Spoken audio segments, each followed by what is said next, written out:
Welcome to Baycats TV. Patrick Melbourne here with you. We'll hear from Ben Davy and Julius Hern in just a moment. It's Toronto Maple Leafs in town to face off against the Barrie Baycats. Here to introduce you to the game is Rob Daniels, our public address announcer. Hello and good evening, Barrie Baycats fans. Welcome to Vintage Throne Stadium for season number 22 of Barrie Baycats Baseball. Tonight's Inter-County Baseball League game features the visiting Toronto Maple Leafs and your Barrie Baycats. Here are tonight's starting lineups. First for the visiting Maple Leafs, managed by Rob Butler. Batting first and playing shortstop, number 1, Jose Finicio. Batting second, the catcher, number 9, Justin Mera.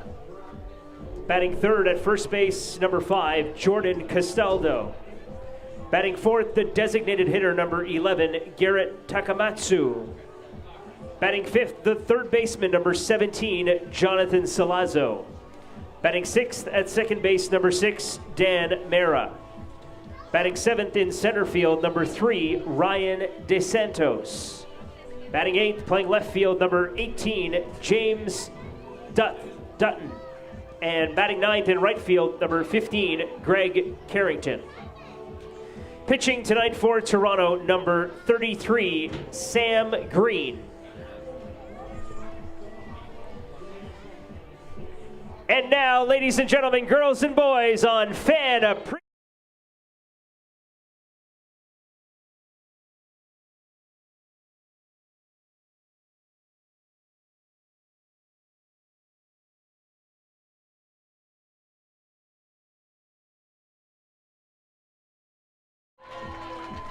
Batting second at shortstop, number 26, Adam Odd. Batting third, the second baseman, number 4, Starlin Rodriguez. Batting fourth, the designated hitter, number 27, Ryan Rio. Batting fifth at first base, number 55, Hayden Jaco. Batting sixth, the catcher, number 3, Carson Burns. Batting seventh at third base, number 8, Branfy Infante. Batting eighth, the left fielder, number 47, Brad McQuinn. And batting ninth, the right fielder, number 17, Avery Tuck. Pitching tonight for your Baycats, number 22, Jeffrey Nunez.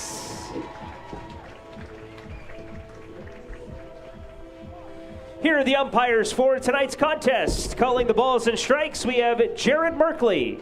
Handling first base, Chubba Vay. And at third base, Preston Hughes. Why do we have to do that every time? Hey fans, we ask that you please rise if you are able to. Kindly remove your caps for the playing of O Canada. Thank you.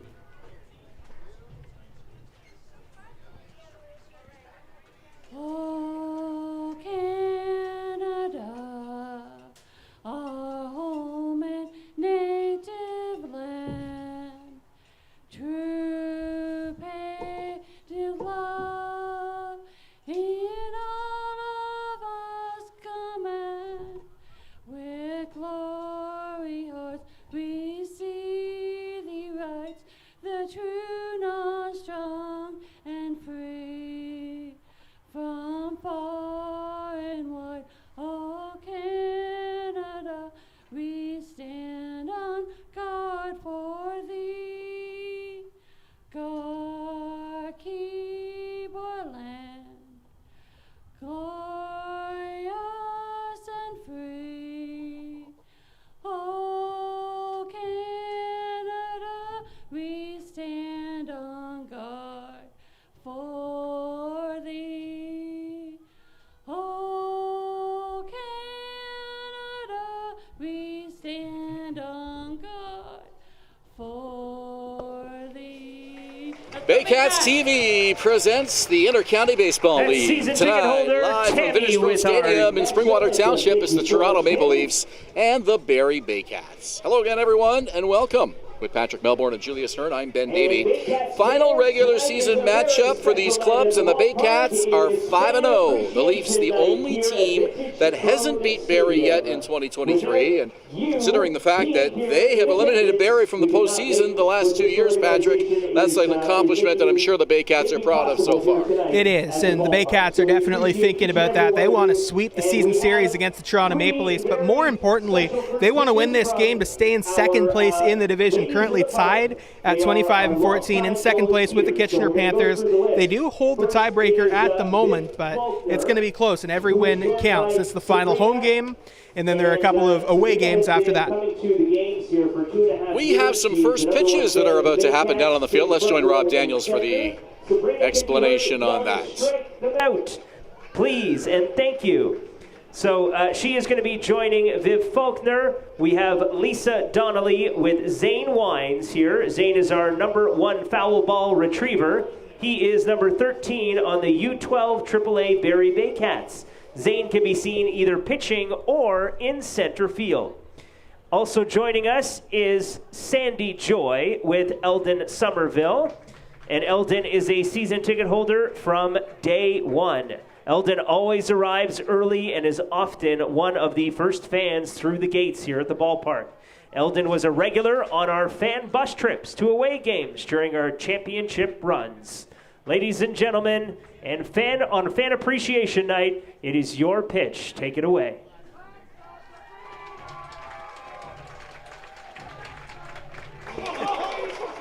Well, some of those first pitches were a little more impressive than others, but Throwing all things heat. considered, a great moment for those Volunteers and the Baycat players at home plate there to catch the first pitches. Spot which one is the current pitcher, Ben? Yeah, I mean, usually we only have one first pitch, but tonight a whole bunch of them. And hats off to our Volunteers who worked so hard throughout the season and giving up their time because they love baseball and they believe in this organization and what it's done here for the community. Without question, and now Bob Hurley, our team Also, photographer, will get in front of the birthday shout-outs group here at the for a big ballpark group tonight. photo. Sandy Joy, who is out at the pitcher's mound tonight. Lots of draws for Longtime prizes volunteer tonight on the who tends schedule to for work these the merch fans, and shop a or really online great tickets at the crowd. front gate. Happy On a birthday, night where the weather Sandy seemed Joy. a little bit questionable, it still is. We're not sure how much baseball we'll get into tonight. We also but have we are going to get started Magda here in just a couple Matlow. of Happy minutes. birthday, It's not Magda quite as Matlow, who is bad Josh's here at the mother ballpark and in terms claims of she is weather as it was a celebrating few that days she's ago when we had that 39 Brantford all game that was over rained again. out Happy in the 39th middle birthday, of Magda. the first And inning, Harvey and then we had to Josh Matlow, reschedule and play that stepdad. yesterday. Happy birthday, Harvey. That game had pretty much started raining right from the get-go, and they completed the top of the first inning, but that was as far as they were able to get before the players were pulled off the field. Let's hope we get more than that in here tonight. Let's look at the starting lineup for Rob Butler's Toronto Maple Leafs. It's Jose Vinicio, the shortstop, leading off. Justin Mara, the catcher, bats second. Veteran first baseman Jordan Castaldo, former Baycat, batting third. Garrett Takamatsu back, DHing. He's the cleanup man tonight. John Salazzo, the third baseman, bats fifth. Dan Mara, the second baseman, in the sixth spot. Ryan Dos Santos, James Dutton, and Greg Carrington round out the lineup 7 through 9 for the Toronto Maple Leafs here tonight. On the man for the Barrie Baycats, the 25-year-old right-hander Jeffrey Nunez. You see his season stats this year, 3-3 with 4.90. He has played in 10 games, started 9 of them, 40 strikeouts and 47 and two-thirds innings. That's all right. You'll want to get that number up. He's more of a pitch contact guy. 21 walks. Again, you'll want to keep those down. He walked a few more than he would have liked to when he faced Toronto last time, 4 and 2/3 innings on August 2nd. On the mound for Nunez, you're going to mostly see 4 pitches. It's going to be a four-seamer, a slider, a changeup, and a curveball. The four-seamer is going to be that out pitch for him. He's going to go to in strikeout situations. In his last couple outings, they have not gone so well. No decision on the second against Toronto, where he was fortunate that the team ended up winning that one. He gave up 6 runs in 4 2/3, and then the loss against Welland. Welland's a very, very good team, and Toronto's got a great lineup too. But tonight, it's once again the Toronto Maple Leafs he'll be facing. He'll have to have his best stuff. He's going to keep this excellent lineup away. Vinicio Mara Castaldo is a big, big first inning. It'll be an early test for him. Jared Merkley, the home plate umpire, dusts off home plate as we get ready for tonight's first pitch. Chubba Vay is the first base umpire tonight, and Preston Hughes handling duties at third. Merkley's a guy that sometimes throughout the zone, you can see that zone get a little bit bigger, and hitters are not always a huge fan of it. Pitchers much more likely to be friends with Jared Merkley at the end of the game. Merkley gives the go-ahead to each dugout, and we're just about ready to get started here as Nunez has completed his warm-up tosses, and Jose Vinicio settles into the batter's box.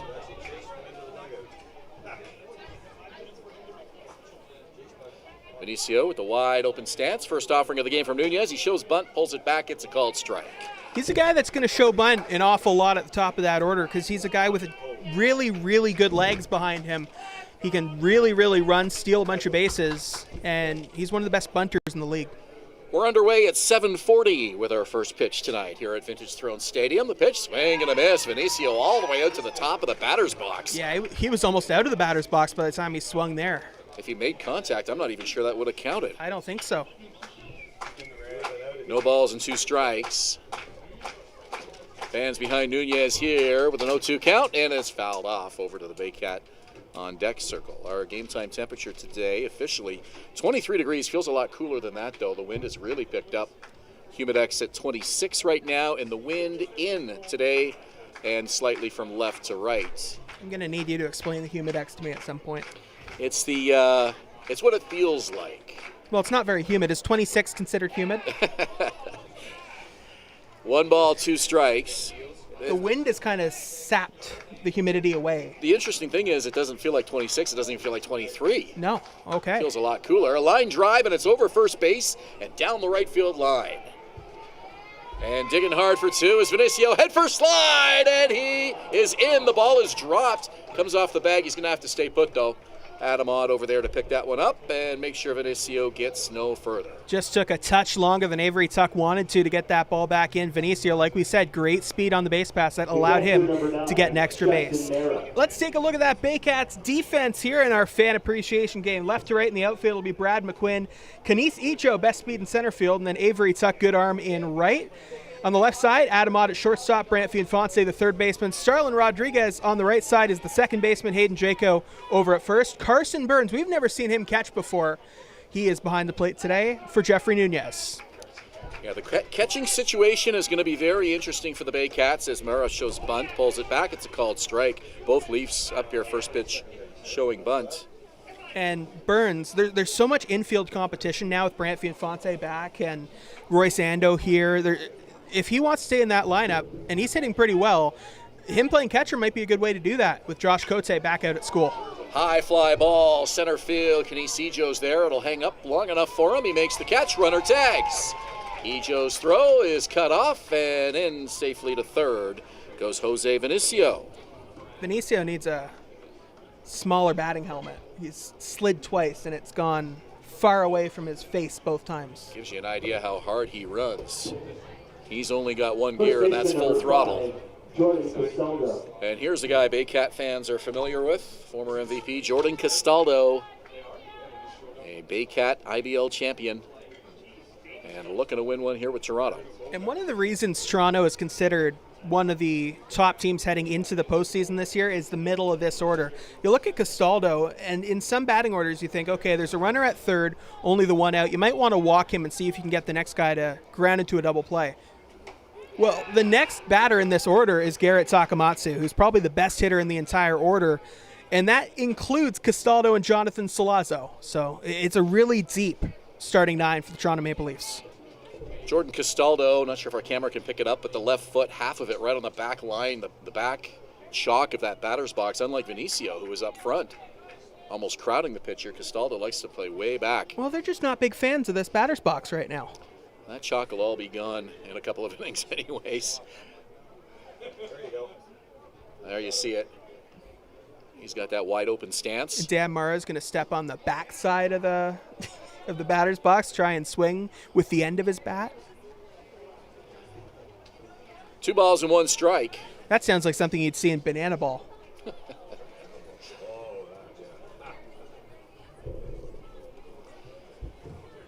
Jeffrey Nunez, 25-year-old, first-year Baycat. What an addition to the Baycat pitching rotation he has been here in 2023. A key arm for Josh Matlow. Spent the 2022 season with the Guelph Royals and member of the Texas Rangers organization from 2015 to 2019. Yeah, he was one of those minor leaguers that really did not benefit from the 2020 pandemic year in Major League Baseball when there was shortened seasons, no minor league season. Lifted foul over near the Maple Leaf bullpen. And teams had to make tough decisions and get rid of some of those prospects and really make their rosters a little bit smaller in the minor leagues, promote some guys a little earlier than they wanted to, and then other guys later than they wanted to, and then some guys just end up being released because of that. They just didn't fit into a roster anymore, and that's unfortunately what happened to Nunez. Well, it was right after the pandemic, if I'm not mistaken, or it was around that time that the minor league system really contracted as well. And a lot of franchises folded or were eliminated from the minor league system. Or moved to independent leagues, like the Trenton Thunder is in the MLB Draft League when they used to be the Yankees AA team. So you're right, the minor leagues, there were fewer teams, so there were fewer players. And then some of the players, like I mentioned, just didn't fit on rosters post-COVID. 3-2, low and in, and Castaldo tosses the bat. 2 base runners for the Maple Leafs here in the top of the first inning. So the Guelph Royals saw him as a possibility, ended up signing him in 2022, and Nunez went 2-0 with a 3.13 across 2022's regular season. So at the end of the year, after he had a couple of shaky playoff starts, when they decided to go in a different direction for their import player slots, Baycats saw the opening and were like, hey, this guy would fit really well in our team, and he's looked good. He just needs to get a little bit more consistency, and he'll be a top starter. Swing and a miss. Big swing by Takamatsu. He couldn't connect. And the big thing for Nunez, just mixing in all 4 of those pitches and keeping the batters guessing. When you have a starter's repertoire out there on the mound, you can have up to 4 pitches. It really opens some doors for you that bullpen guys just can't match. I could be wrong, and I wish I had a chance to talk to him before the game, but Garrett Takamatsu looks like he's bulked up a little bit, don't you think? A little more upper body muscle mass there for what I'm seeing up here. He's always looked like a power hitter. Even more so than the last time we saw him, I believe. That one flied to the right side and foul out of play. 1-2 the count. Takamatsu hitting .338 this season, 4 home runs. In the IBL so far, has 21 home runs dating back to 2018. And across the regular season and the playoffs, hitting .352 as a Toronto Maple Leaf. And he's only 25. Same age as Nunez. Same age as me. How about that? You could be out there. I could. And then they'd see me for an inning, and then they'd decide someone else should be out there instead. They'd see me in the outfield and go, I don't know about that. Call strike 3. Jared Merkley rings him up. We all had to wait, including Takamatsu, who has a question or two for the home plate umpire before he heads back to the dugout. That's one of those scenarios where you can get as mad as you want, but you have to get over it, because that's just something Jared Merkley's going to be doing throughout the afternoon. He's going to be a little bit delayed with some of those strike 3 calls and some of the calls in general. And if players are going to get mad about it in the first inning, it's not going to be a short, easy game for you. Well, I've watched baseball for more than 4 decades, and not once have I seen a home plate umpire change their mind on a ball strike call. It is what it is. You deal with it one way or another. He wasn't really changing his mind. He just wanted to make it a... For future at-bats. Keep this in mind next time I come up. That was low and in, 1-1. Some umpires twist around to their side for a big dramatic call. Jared Merkley kind of stands there and then goes up like it's a show, and then strike 3. Now, to us, it's a kind of a delayed call. We're never quite sure until we have to wait a few seconds. I think for everybody, it's kind of a delayed call. Picked up by the second baseman, and it's bobbled by Starlin Rodriguez. No play. And that is going to bring in the game's first run. Charge an error to the Baycats second baseman. And just to be clear, no one cares if it's a delayed call as long as it's a consistent, accurate zone throughout the night. That's the most important thing. Vinicio will score, no RBI, with the error to Rodriguez. Castaldo at second. Salazzo aboard. The inning continues for the number 6 hitter, Dan Mara. Players can get mad when it comes to a call being a little bit delayed, but the umpire has every right to do that. Here's the pitch from Nunez. Fastball. That's a called strike. What I was about to say is some home plate umpires will verbally say strike and then a couple of seconds later make the hand and arm gesture. And so the player at home plate can hear it, but the fans don't actually get to see the signal until a couple seconds later. Based on the body language and the reaction I've seen after Jared Merkley's call, sometimes I don't think that's the case. I don't think that's his style, but I know some home plate umpires do that. And this is not a criticism of this home plate umpire necessarily. The more important thing is that he's consistent. But if there are inconsistencies combined with that, you can understand why some of the players might become upset. Well, he's in charge, and there's not a darn thing you or I or any of the players can do about it. No, it's up to him. 1 ball, 2 strikes. Personally, if I was Julius. an umpire, I'd wait twice as long. Just to be more annoying than you already are? Lazy fly ball. It's going to hang up long enough, and the catch is made by Avery Tuck in right field. That ball held up for an eternity, and Tuck had time to get over there and make the catch and end the inning. I apologize for that. We're just having some fun tonight. Final home game of the regular season. Ben and I are good friends, everybody. We're a little more relaxed than usual. Half an inning in the books. 1-0 Toronto. You're watching Baycats TV and Rogers TV in Barrie.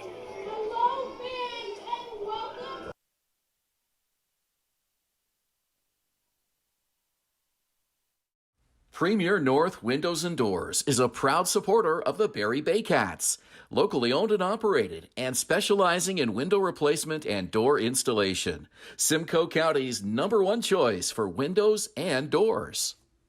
Classic Car Wash, customizing your car wash experience using high-quality products.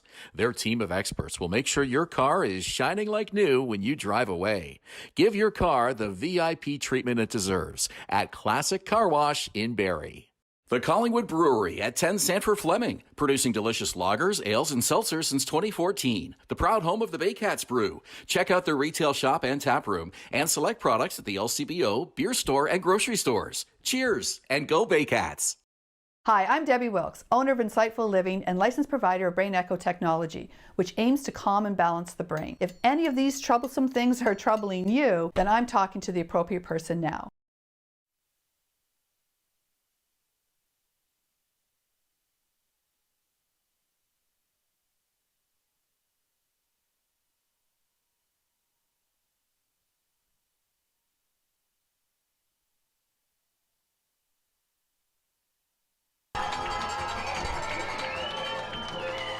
Welcome back to Baycats TV. Hey, you can hear the crowd cheering for our in-game host Kendra Doyle and Dylan Quinn on the camera down there at field level. Got a lot of great stuff happening for Fan Appreciation Day.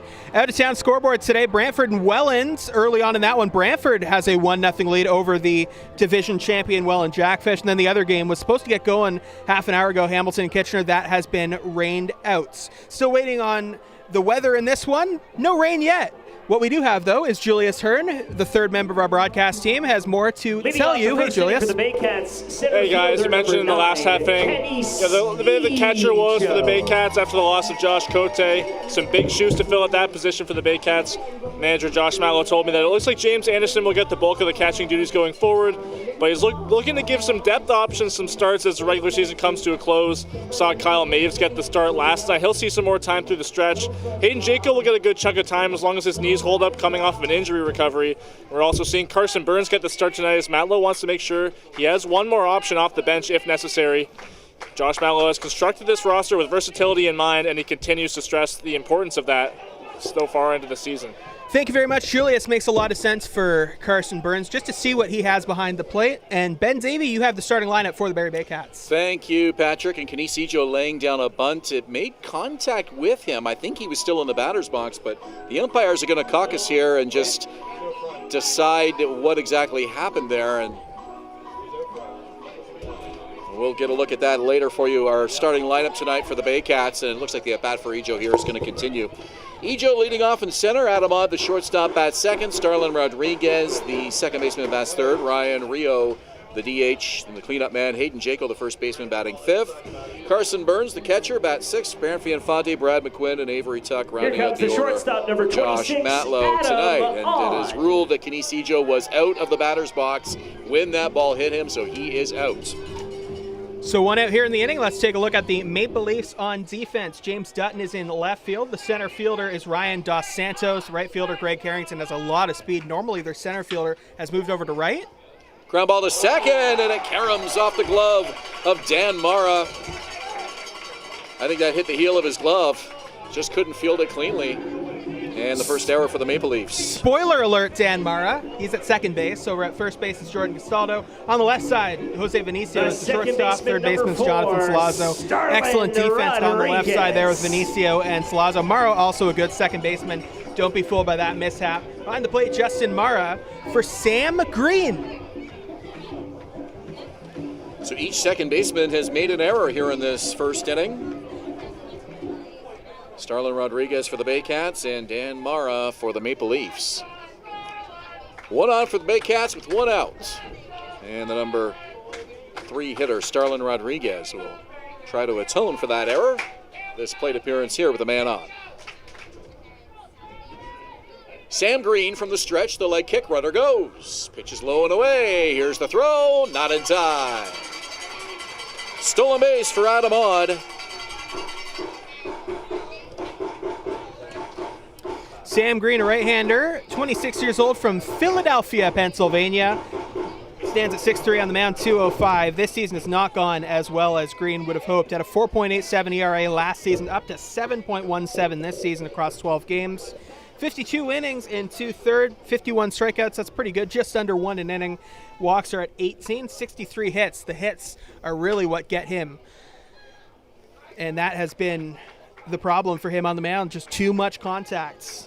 Last time out was against Kitchener. He gave up 7 runs over 5 innings. Time before that, 8 runs over 4 innings. And then in July 30th against Hamilton, he came in, pitched the 1 inning in relief, and didn't give up a run. So sometimes looks good, other times looks hittable, and the Baycats hoping that the latter is true today. Green checks the runner, the leg kick, the 1-1 off speed. It's a strike, 1-2. From Green, you're mostly going to see a 3-pitch mix, 2-seam fastball, curveball, and a changeup from the righty.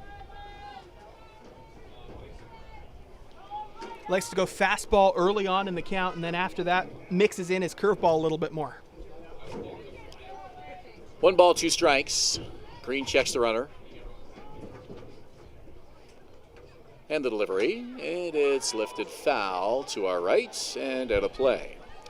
Now the man on deck is Ryan Rio, and you don't want to go too far from your TV or your laptop right now because Ryan is just 3 RBIs away from setting the Baycats franchise record for single-season RBI total. He comes into today with 45. 47 would tie the record, and he may get a chance to break that record if Rodriguez can get on and put 2 aboard for him. So stay tuned. Trying to break the record held by Kevin Atkinson, Jordan Castaldo, and Kyle DeGrace. 2016 for DeGrace, 2019 for the other 2. Thanks to Tim Clark for his information on that. Yeah, I wonder if Castaldo over on the Toronto side is aware of the record, and Ryan just a couple away from it here tonight. Castaldo, as you look at the Baycat all-time offensive categories, his name is just all over everything. 2 balls, 2 strikes. Kind of unusual right now, Ben. Wind coming in from the left side, not the right. Curveball, foul to third base, and it's a foul ball. Count holds at 2-2. Yeah, the wind's been changing directions a little bit here, but typically the wind blows in from the west. Tonight it's kind of from the southeast, and it's... That could drive more balls out to center field, away from the corner and left field, and make it harder for the hitters. No sun coming in from right field like it normally would be around this time just because of that cloud coverage. We do see more home runs to left field than right in this park. Tonight, the opposite may be the case. 2-2. Swung on and missed. Ball picked up. And strike 3. Baycat stats, thanks to our analytics team, James Henderson and Jack Hendy, talking about Sam Green early on in that count. 27, First pitch, almost always going to go with that fastball. Against right-handed hitters, you're going to see it low and away, and against lefties, you're mostly just going to see it away for Sam Green. And he's going to try, likely, that fastball away to Rio to start this at-bat. We'll see if Rio's on top of it. So a team leading 45 RBIs for Ryan Rio this season. Keep in mind the Baycats have 2 to play after today. Both road games. Plenty of opportunities for him to try to set that Baycat franchise mark. It was fastball away, and Rio was on top of it. Unfortunately for him, he overthrew it a little bit, ended up to the backstop. just a little bit higher than the catcher was setting up. Runner at second, 2 out. Baycats trailing by a run. Green checks the runner, looks at him again, and the pitch. Bounces up to the plate, 1-1. There's that curve afterwards. Green special. He starts with the fastball and then goes back in with the curve. Once he gets into an at-bat more, he'll mix in that changeup a little bit, try and surprise the hitter. Here's the pitch, and Rio lifts it to right field. It drops. It's a base hit. Rounding third is Adam Odd. He will score easily. It's an RBI for Ryan Rio. Give him 46 on the season. The Baycats have tied the game at 1. Well, one of the things we also know about Green is he really does have struggling tendencies when it comes to that fastball away. That one caught too much of the zone. Rio again on top of it like he was with that first pitch, but this time instead of being up and away with his miss, he missed too far in the zone. Rio was able to pull it to the right side. Good hit for Ryan. And that brings him one closer to the record. Sam Green, an excellent strikeout pitcher, 51. Just 18 walks this season. The ERA, though, up to 7.17. Uncharacteristically high for him. It's like that last hit, and really that whole Rio at-bat was why he has been struggling. Either he's struggling outside the zone, giving up too many walks, or his fastball, when he's trying to dot it on the outside, catches too much of the zone, and it doesn't fool the hitter. Here's the pitch. And holding off. Now it's called a strike. 0-2. And for a guy that's throwing mostly fastballs, you need to have that fastball command, because when you put it out in front of the plate, hitters at this level are just not going to miss. Sam Green a strike away from getting out of this bottom of the first inning as Hayden Jaco waggles the bat. Rio leads. Here's the pitch, and it's high. The count is 1-2. Good patience by Hayden Jaco. Jaco's really had a nice season, up at .342 with the batting average right now, 3 homers, 4 doubles. He's also drawn 10 walks. Just a good overall season at the plate. And keep in mind, he's been dealing with healing from a knee surgery for this whole season, so this isn't even Jaco at 100%. Rung up on the outside corner at strike 3, and Jaco goes down for the third out of the bottom of the first inning. So we're tied at 1 on an RBI single by Ryan Rio. Toronto and Barrie here at Vintage Throne Stadium. You're watching Baycats TV and Rogers TV in Barrie. Danielle May Real Estate, supporting the Barrie Baycats and ready to help with all of your real estate questions. What is your home worth? Should you sell now or wait? Danielle is dedicated to your success. The next time you think real estate, think Danielle May. VMF Sportswear, the official jersey provider of the Barrie Baycats. High-quality, pro-custom uniforms using only the best quality fabrics. Custom apparel, excellent customer service, and community support. VMF Sportswear, Canada's trusted sportswear brand.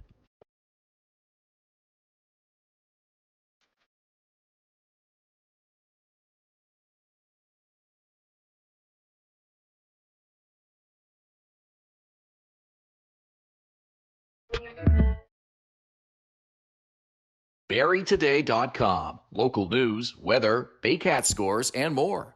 BarrieToday.com. Your community, your news.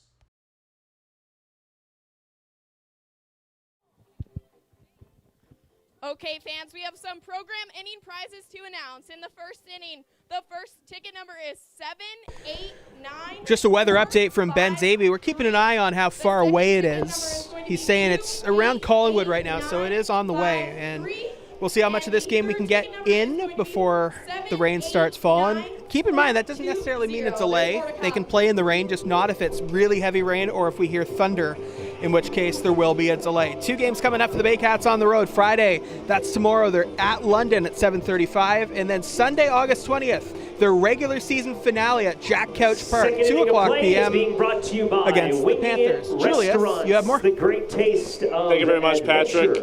Barrie Baycats designated hitter Ryan Rio is having a career season this year, putting up career highs in home runs, RBI, and hits in 2023.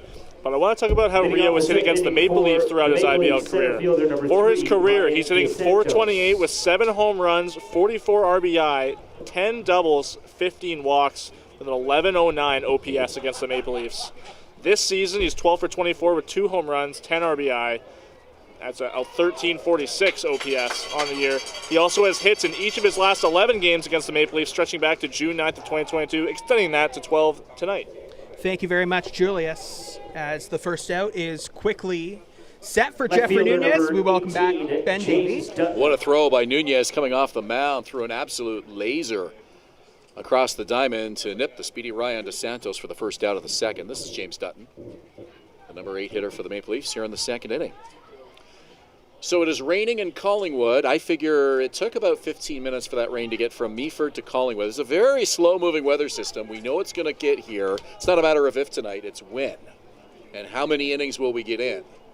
But if it took 15 minutes to get from Meaford to Collingwood, maybe another 15 to Wasaga Beach and another 15 here, we might get another half an hour of baseball in.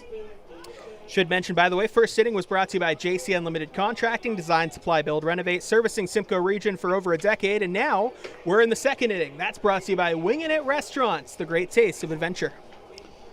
Keep in mind, if we can get 5 innings in tonight and one team has the lead, that'll be an official game. So we won't have to come back here and finish it. That's probably the hope, I think, from both teams, that even if they can't play every inning, there's not a Brantford situation wwhere they have to come back. 4.5, Brian Backland, our producer, tells us, but that, of course, is if the home team doesn't need their last at bat. That also changes the playoff schedule potentially, because if they do need to come back and finish a game, that could delay the first round of the playoffs for these teams. It wouldn't happen until at least Wednesday. That both of these teams would have a day off, because Baycats play Friday and Sunday. The Leafs are playing Saturday and Sunday. The Leafs have a rescheduled game that's been scheduled for Monday, and the Kitchener game that was rained out this week is now on Tuesday. They got a lot of baseball ahead. This one's popped up. It's going to be the shortstop on the outfield grass. And the Baycats are hoping to open their playoff schedule on Thursday. So if they're playing for standings on Wednesday, it's going to be awfully tough to turn around and get that going in one day. Yeah, Thursday's the goal, and Thursday is the typical weeknight for home games here at Vintage Throne Stadium, so that's what everybody's used to, and it would be nice to get that series underway here on Thursday, but if we have rescheduled games, that is not going to happen. So here's Vinicio. We're back to the top of the order. Vinicio got it going for the Leafs with a double and scored a run. Dutton at first, 2 down. Pitch from Nunez, and this one is hit high. Shallow outfield. Second baseman, Starlin Rodriguez backpedals, makes the catch. And the Leafs strand a runner in the top of the second inning. We played an inning and a half. Still a 1-1 tie between the Maple Leafs and the Baycats on Baycats TV and Rogers TV in Barrie. With 1 left on base.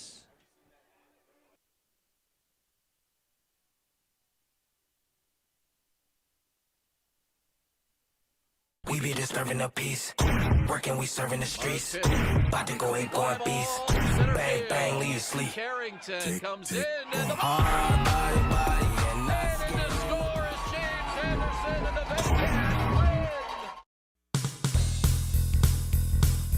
win. Join us this summer at the Baycats Summer Baseball Camp.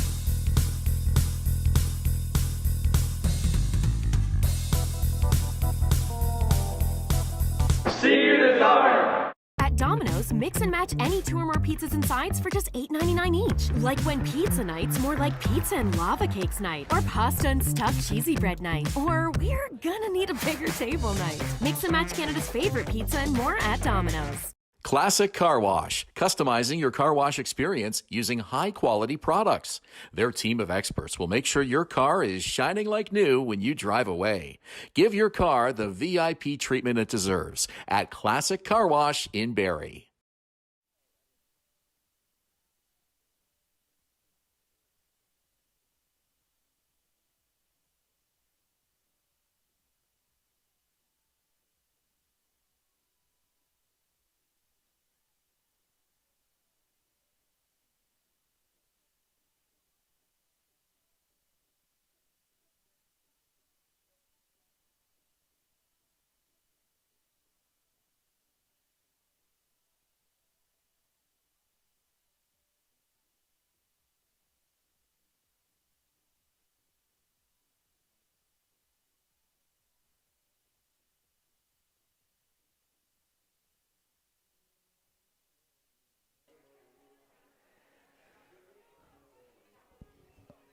Leading off the second inning for the Baycats, catcher number 3, Carson Burns. With Patrick Melbourne and Julius Hern, I'm Ben Davy. Vintage Throne Stadium Fan Appreciation Night, and a really great crowd on hand here tonight to win some prizes and root for the Baycats as they get ready for the 2023 playoff drive. This is our last look. Are we eligible for said prizes?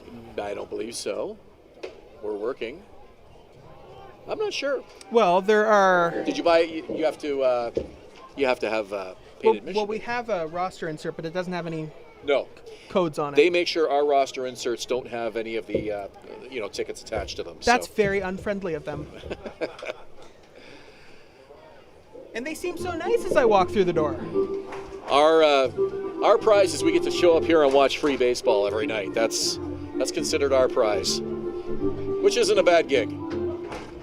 Beats paying for Jay's tickets. sticky buns, the cinnamon buns, that's one of the prizes. Would you rather pay for your ticket and have a chance to win a prize tonight, or get to watch free baseball? Do I get Jay's sticky buns? Do I get cinnamon buns? Burns swings and misses, and the tag is applied by the catcher, Justin Morrow. Baycats, by the way, and this isn't something we typically do until postseason time, but I'd just like to bring it up here. Would like to thank all of our inning sponsors today. We'll go over them a little bit later on. Wingin' It Restaurants, our current inning sponsor. We'd like to thank all the sponsors on the boards out in the outfield behind the plate that you can see on Baycats TV. Classic Car Wash, Premier North Windows and Doors. And then Georgian Chevrolet Buick GMC behind there. To third, Salazzo, long throw, and it's a good one. 2 quick outs for Sam Green here in the second inning.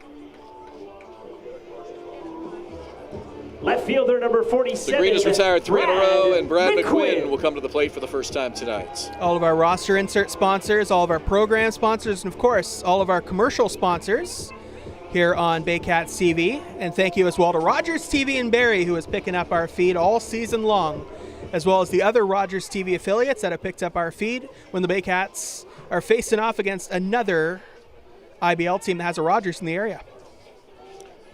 Ran into Brad McQuinn before the game over at the concession stand. Him and Josh Tibbetts were grabbing a pregame meal, and I asked them what they were having, and for Brad it was chicken fingers and fries.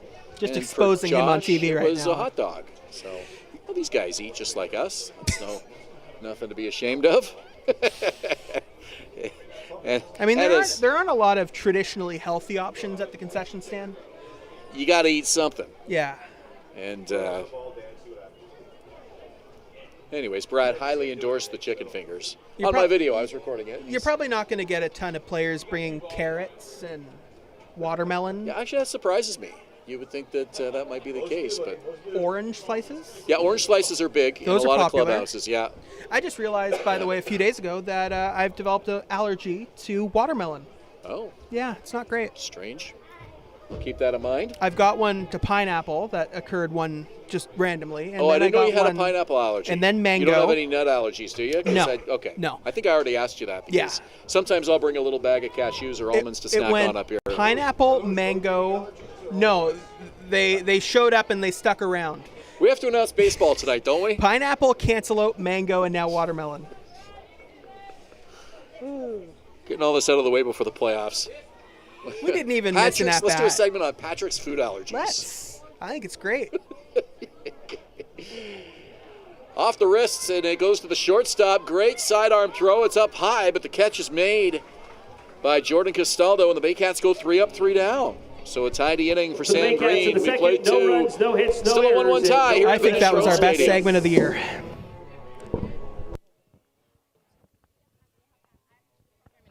Okay, fans, we have some more program inning prizes to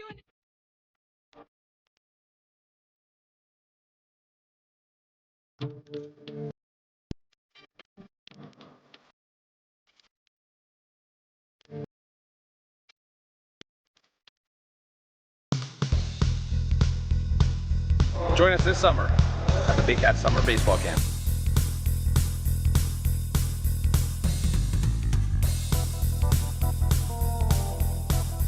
See you this summer.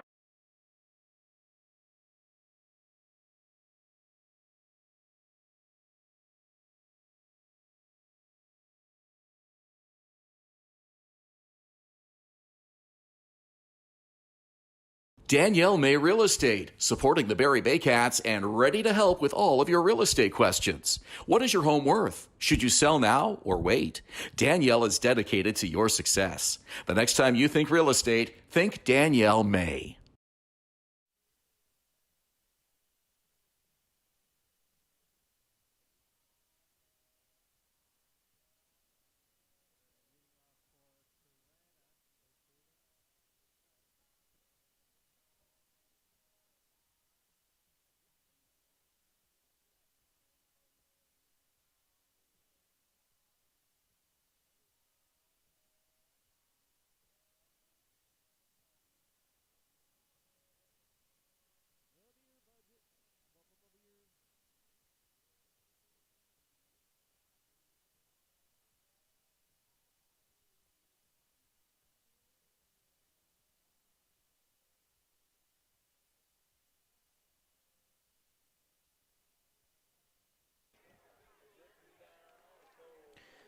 Third inning of play brought to you by Fatrim, aluminum and siding, quality above all else.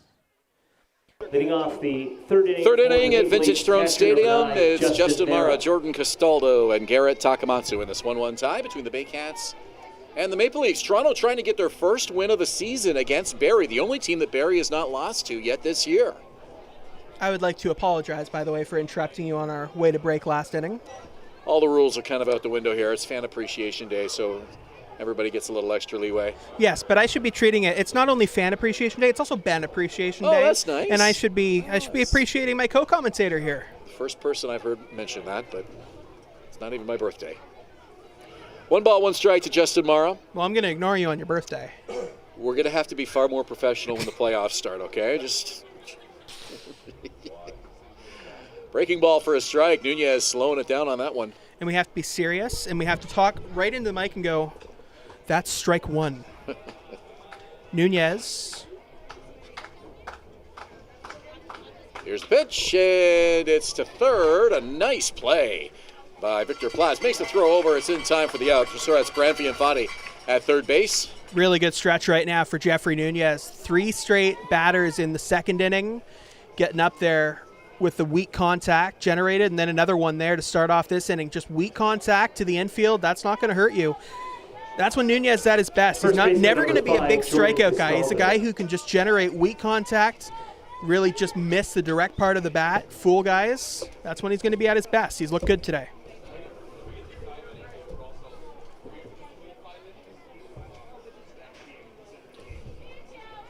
So 1 out in the inning, and the pitch from Nunez is low and inside to Jordan Castaldo, the first baseman. What I should have started this inning with, by the way, third inning brought to you by Fatrim Aluminum and Siding, quality above all else.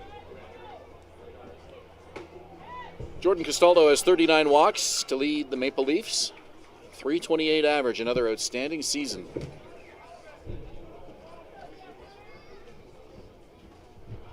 .36 games for manager Rob Butler this season. Fouls it off to the left. And that's, Julius tells me, is the league lead in walks, not just the Maple Leafs lead. 39, tops in the IBL. Garrett Takamatsu on deck. It's a 2-1 count here to Jordan Castaldo.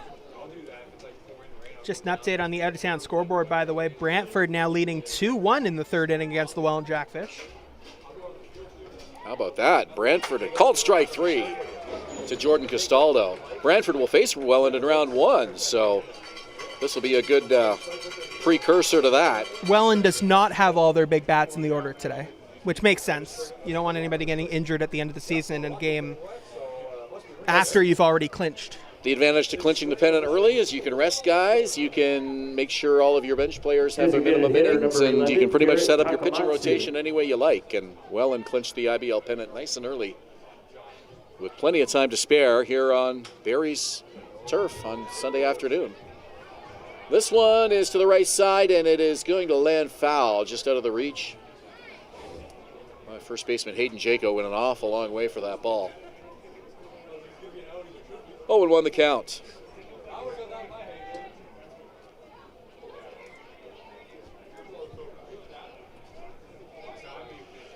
Brantford and Welland will play 4 games in a row, assuming that series starts on time, Thursday, Friday, Saturday, Sunday. And they alternate with game 1 in Welland, game 2 in Brantford, back to Welland, back to Brantford, and then the day off is Monday, and then game 5 would be on Tuesday if it gets that far. It is a best 3 of 5, correct? Yeah, so game 4 may not even be necessary. Right. But if they played 4 games in 4 days, that's you don't see that in the playoffs too often. Usually they try to put a scheduled off day somewhere in there. Yeah, just rest the pitchers a little bit more than anything else. You might do a home and home and then have an off day before game 3. Well, it's really going to test Brantford's starting pitching depth. They've had a pretty good lineup this year, a big improvement from last year batting, but they have not always had their pitching where they wanted it to be. Well, the goal for them will be just to simply win a game. It's somewhere in that. Yeah, it's a real mismatch, Brantford and Welland, when you look at the two teams head-to-head. And well, you say that, but there were upsets in the playoffs as recently as last season when Hamilton made it to the second round. Surprisingly, Welland was the only team Brantford didn't beat this year. Brantford had a win against every team, including the Baycats, beat the Baycats twice, but could not manage a win against Welland. A walk to Takamatsu keeps the inning going, and John Salazzo comes to the plate. Brantford Red Sox went from 2 wins to 8 wins so far. Quadrupling their win total. 17, Jonathan Salazzo. The rebuild continues in Brantford, but it's looking a little bit better this year than it did last year. I'm not sure there have been many IBL season records that were worse than what Brantford brought to the table last year. A lot of talented players, but it just did not come together. So playing 4 games in 4 days, you wonder if that's going to affect the way Sean Whiteley manages his bullpen at all. Or do you just throw everybody out there just to try to get a win any which way you can? You don't want to think too far ahead in a series like that. And this one is lined to center field. A solid base hit for John Salazzo. The train conductor keeps the inning alive, and Dan Mara comes to the plate. Second baseman number 6, Dan Mara. Well, just to update that, Sean Whiteley is no longer with the Brantford Red Sox. He left a few weeks into the season. It's Ken Lupton managing now. Correct. That's. I'm not going to hold it against you that you said the Sean Whiteley. That was not a widely announced move by the Brantford Red Sox. Many people probably still don't know that, but they did quietly make a change early this season. Ken Lupton stepped in as the manager, but he's going to have to play around with that bullpen, see what works, and really make the most of that pitching, because that's the big difference. I mean, you look at Welland, they have a good top of the rotation. Jake Harford up there. Baycats saw him a few days ago. This one should be playable. It's right at the mound. Nunez might make the catch himself. He does. And he kind of looks at his infielders as if to say, come on, guys, help me out a little more than that. The pitcher should never have to make that play, but it was right in front of the mound, and he didn't get out of the way, so he ended up making the catch on his own. The Maple Leafs in any event, no harm done. The Maple Leafs strand 2. We go to the bottom of the third inning. Baycats and Maple Leafs tied at 1. You're watching Baycats TV and Rogers TV in Barrie. The Collingwood Brewery at 10 Sanford Fleming, producing delicious lagers, ales, and seltzers since 2014. The proud home of the Baycats Brew. Check out their retail shop and tap room, and select products at the LCBO, beer store, and grocery stores. Cheers, and go Baycats! VMF Sportswear, the official jersey provider of the Barrie Baycats. High-quality, pro-custom uniforms using only the best quality fabrics. Custom apparel, excellent customer service, and community support. VMF Sportswear, Canada's trusted sportswear brand. 2 out, runners lead. There they go. Here's the pitch. This one rocked to right field. Want to come to a Baycats game? Check out our tickets at barriebaycats.com. Score at least 2. Tuck is in to score. Rio behind him.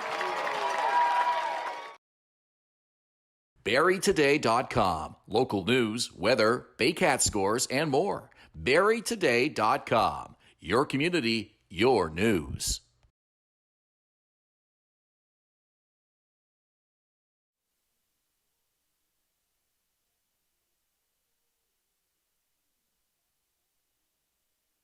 Seeing some drama on the field between home plate umpire Jared Merkley and a couple of members of the Toronto Maple Leafs. Jordan Castaldo very unpleased with the strike zone from Merkley so far in this game, and it looks like he has been ejected from this game, so the former Baycat is out of this game. Robin Fox-Pappas the former Hamilton Cardinal, taken over at first base for Castaldo, who appears to be ejected from this game. Merkley now motioning to our statistician Gary Mason to make the change. So some drama between innings. Just take another short break as Green finishes his warm-up pitches and then get you back here with action at Vintage Throne Stadium.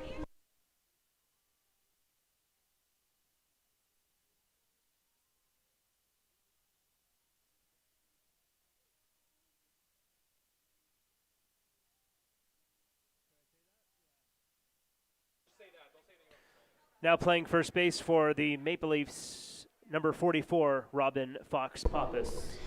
That was the voice of Rob Daniels announcing Robin Fox-Pappas back or into the game for the first time after Jordan Castaldo's ejection.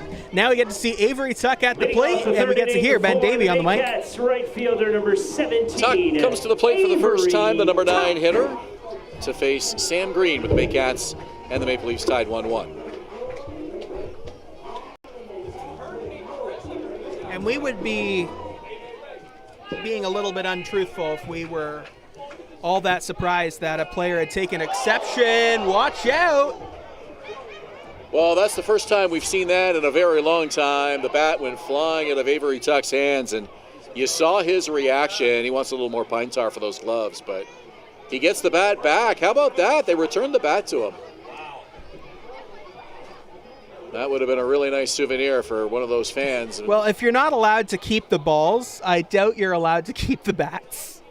Well, fans keep the balls anyways, right? But well, you're not supposed to.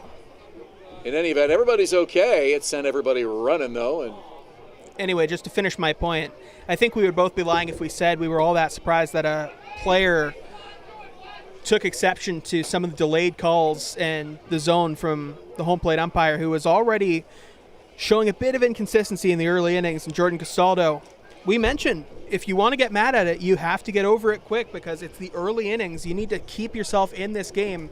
Castaldo got a little bit too heated too early in the game. Jared Merkley makes the rules. Down goes Tuck, one away, and we'll go back to the top of the order now. It's Kenny Sejo. Center fielder number 9, Kenny Sejo. In an argument between a player and an umpire, player is not going to win. Castaldo's strikeout was the second out of the third inning, and obviously that wasn't sitting well with him in the dugout. He grabbed his glove, went to his position, had some words for Merkley. I never actually saw him get ejected, but he was brought off the field, and it was pretty clear that he had been removed from the game from home plate umpire Jared Merkley, who had heard enough. Kenny Sejo fouls it away. That's one of my favorite Mike Krukow quotes. If you're a ball player and you're mad at the umpire, you can be as mad as you want, but then you have to get over it. Kenny Sejo has 24 stolen bases. We'll see if he can get on here and set the Baycat record in that department. Tied for most in a season. Kevin Atkinson. Glenn Jackson also had 24. I was surprised looking back. Glenn Jackson played for the Barrie Baycats for a very, very long time. Huge fan favorite here in Barrie for a reason. He was an absolute menace on the bases, much like Kenny Sejo, who seems to steal so many bases just effortlessly. Gets a great read on the pitchers. And he went a long stretch without even being caught stealing this season. I think he's been caught twice now. That's a dangerous place to miss if you're Sam Green, up near the head of Kenny Sejo, but that is sometimes where he can miss. That time missing on the off speed. The command issues have been clear for Sam Green throughout the season. Big fastball there at 88. And Ejo couldn't catch up to it. 2 balls, 2 strikes now. Glenn Jackson, also a former member of the Toronto Maple Leafs, went to Toronto for a little bit and then came back to Barrie. Yeah, there were a bunch of Baycats that kind of crossed over and spent a little bit of time with both teams, and Glenn Jackson was one of them, along with Jordan Castaldo. 3 balls and 2 strikes. Paul Spaljarek, the most famous of them all, the former big leaguer. Payoff pitch. And staying alive is Ejo as he fouls it away. That pitch up near Ejo's face. Curveball, but instead of hanging in the middle of the plate, it got too far inside and almost hit the batter. Was going to be non-competitive even if it wasn't that close to his face. Just looking at Green, and with the information we've got on him, you almost wonder if he should consider mixing in that changeup a little bit more. It seems to be a really, really good pitch for him, but he only throws it around 6% of the time. And this one hits a left field for a base hit. Ejo rounds first, and he will get a chance to set that mark here. I'm sure Sam Green's going to be paying very close attention to him. Yeah, and that goes back to that Ryan Rio at bat in the first inning, missing with command badly, and then when you go back into the plate with the fastball, just catching too much of the zone, non-competitive in a different way, because that did not fool Ejo one bit. So Ejo aboard, sitting on 24 stolen bases.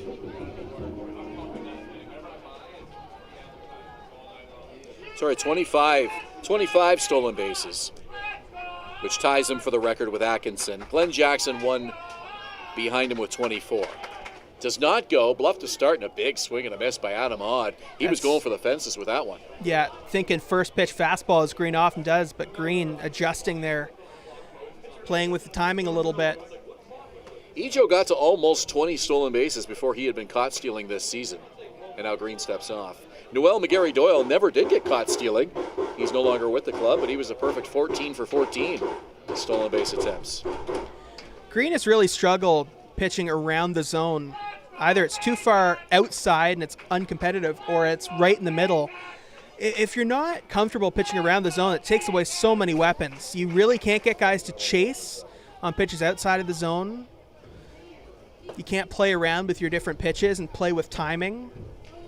Watch the feet of Kenny Ejo here very carefully. It looked like he wanted to go on the last pitch before the pickoff attempt by Green. He's leaning, he goes. Here's the pitch. It's high, the throw down, the slide, and he is safe. Had to hold the call for just a second, just to make sure, but he got in underneath the tag, according to third base umpire Preston Hughes. That was a close one. And Kenny Ejo, 26 stolen bases now for the record. Yep, that is the record. Knies now holds the single-season stolen base record for the Barrie Baycats in the regular season. 26 for Ejo, 25 for Atkinson, 24 for Jackson. Congratulations to Knies Ejo on holding that record. Nobody's ever going to be able to take that away from you. They had a pretty good idea he'd be going. That almost looked like a pitch out. The ball was up in the zone. Swing and a miss by Odd. 1-2. A good throw down by the catcher, Justin Mara. Ejo with a perfect slide right underneath the tag. And in the future, even if someone physically takes away the record and has more stolen bases, Knies Ejo will always be someone who held the most stolen bases in Baycats history, even if it's for a time or for forever. Fastball by Green and a slice down the left field line, well foul. That one bounces off the outfield fence in foul territory. 1-2 the count to Adam Odd. And that's the same thing I tell Kevin Atkinson and Glenn Jackson before him. Nobody's ever going to be able to take away from the fact that you guys were on top of that record at one point. It's a hard thing to do. Ejo's thinking about third already. He's got a pretty good lead. Does not go, and Odd fouls it away. We've seen Ejo steal third on occasion this season. A 1-1 game. Justin Mara, one of the best defensive catchers when it comes to framing, not one of the best ones when it comes to throwing out base runners. Overall, an excellent defensive catcher, but not the best arm behind the plate. 1-2. And Odd hits a high fly ball to center field. It'll stay in the park. DeSantos has to take a few steps to his left at the last minute, reaches, makes the catch, makes the throw. It's a good one, but in safely is Ejo, and now he's thinking about getting a little further, but there to back up the throw was Sam Green in the right spot to make sure he gets no further than third. Fantastic read by Knies Ejo. When he's standing at second base, keeping an eye on the outfielder DeSantos, he notices that when he's going to catch it, he's going to be off balance. He's going to be leaning to his left. To throw effectively, he's either going to have to rush the throw while he's off balance, and it's going to be offline heading into third base, an extra tough play over there at third, or he's going to have to take an extra second, and the throw's probably going to be late. Good read, takes the extra base. It's almost as if DeSantos was thinking about Knies Ejo before he made that catch. because he had to take a couple of last-minute stutter steps over to his left, leaning the wrong way, made that a very difficult throw to make. He still got off a good throw, but no chance to get Ejo. I think you're right, and that's something you have to be aware of out there in the outfield. Even if it doesn't help, you still need to know your base runners. So Starlin Rodriguez now to the plate, but with 2 outs. Righty-righty matchup here. Green delivers off speed, and it's a called strike. And when it comes to scouting those base runners and knowing who's on the base paths, you'd rather have it not work out when you know than miss an opportunity because you didn't know. Green nods to the belt. Here's the delivery. Rodriguez just got a piece. Count holds it 0-2. Yeah, that was a good pitch right there. Fooled him.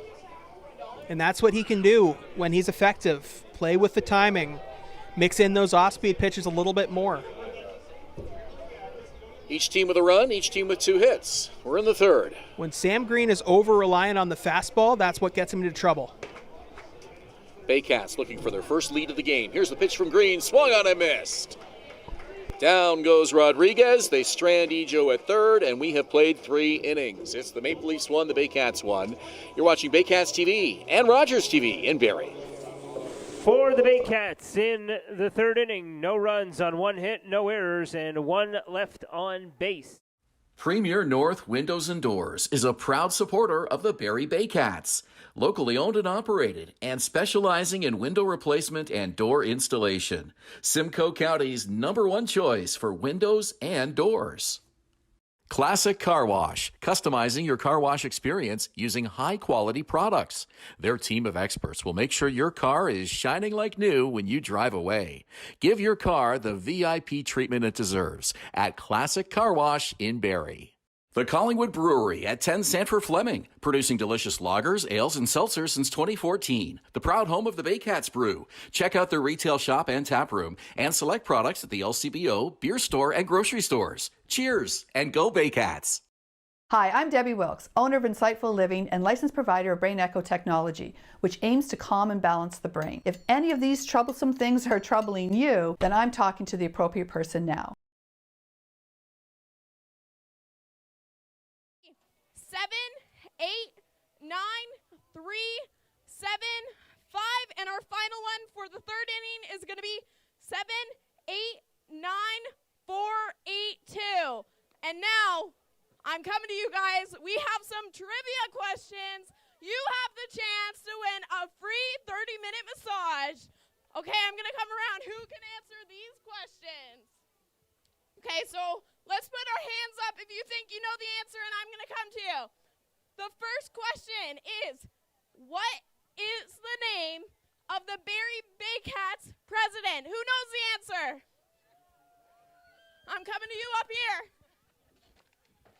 4th inning of play is brought to you by 4th inning at Vintage Throne Stadium. It's a 1-all tie between the Baycats and the Maple Leafs. The race is on against the rain, which is creeping in from the west, has not arrived yet. This sort of has a feel of one of those Sandlot games where it's getting dark and the kids are trying to squeeze the game in before it's too dark to keep playing. That's correct. The lights are working here at the ballpark, but we know we're going to get drenched with some rain pretty soon.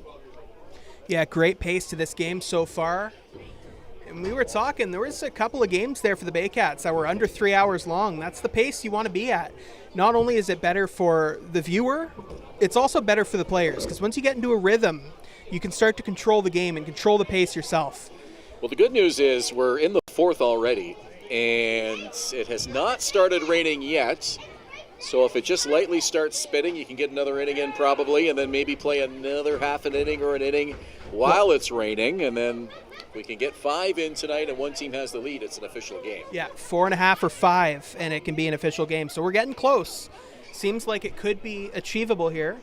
You mentioned the 4th inning. That means it's my job to mention that the 4th inning is brought to you by Clarkson Bins and Junk Removal, the local source for simple, clean, and reliable disposal, bin rental, and junk removal services.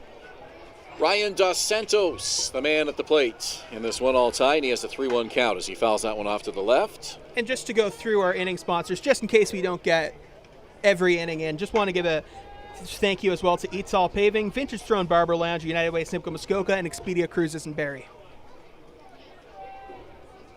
3-2, Broken bat. And it's off the glove of the second baseman. Makes the throw. Not in time. What an effort by Starlin Rodriguez. Stayed with that ball all the way. A bunch of things happening on that play, including a broken bat that everybody had to be mindful of. Yeah, that probably took Nunez out of contention for making that play just because he had to focus on staying safe there. But Starlin Rodriguez, he made a play that would have been tough for anybody. Looked so close. Beat him by just a step, did the runner, but most fielders do not get to that ball and get a throw off. Well done there by Starlin Rodriguez. Rodriguez has played a lot of outfield this season and some infield spots now too.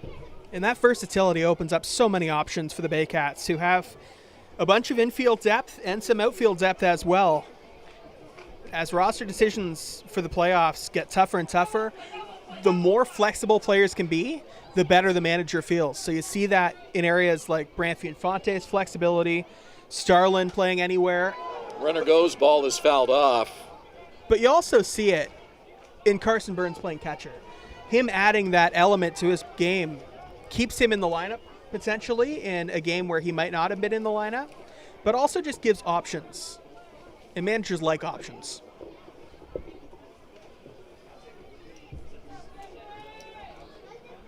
Jeffrey Nunez looking at the runner, and now the throw. 0-1 is the count here to James Dutton, the left fielder. Well, this is definitely the most versatile Baycats team I think we've seen in the Josh Matlow era. Easily. With players really having a number of different spots where they can go.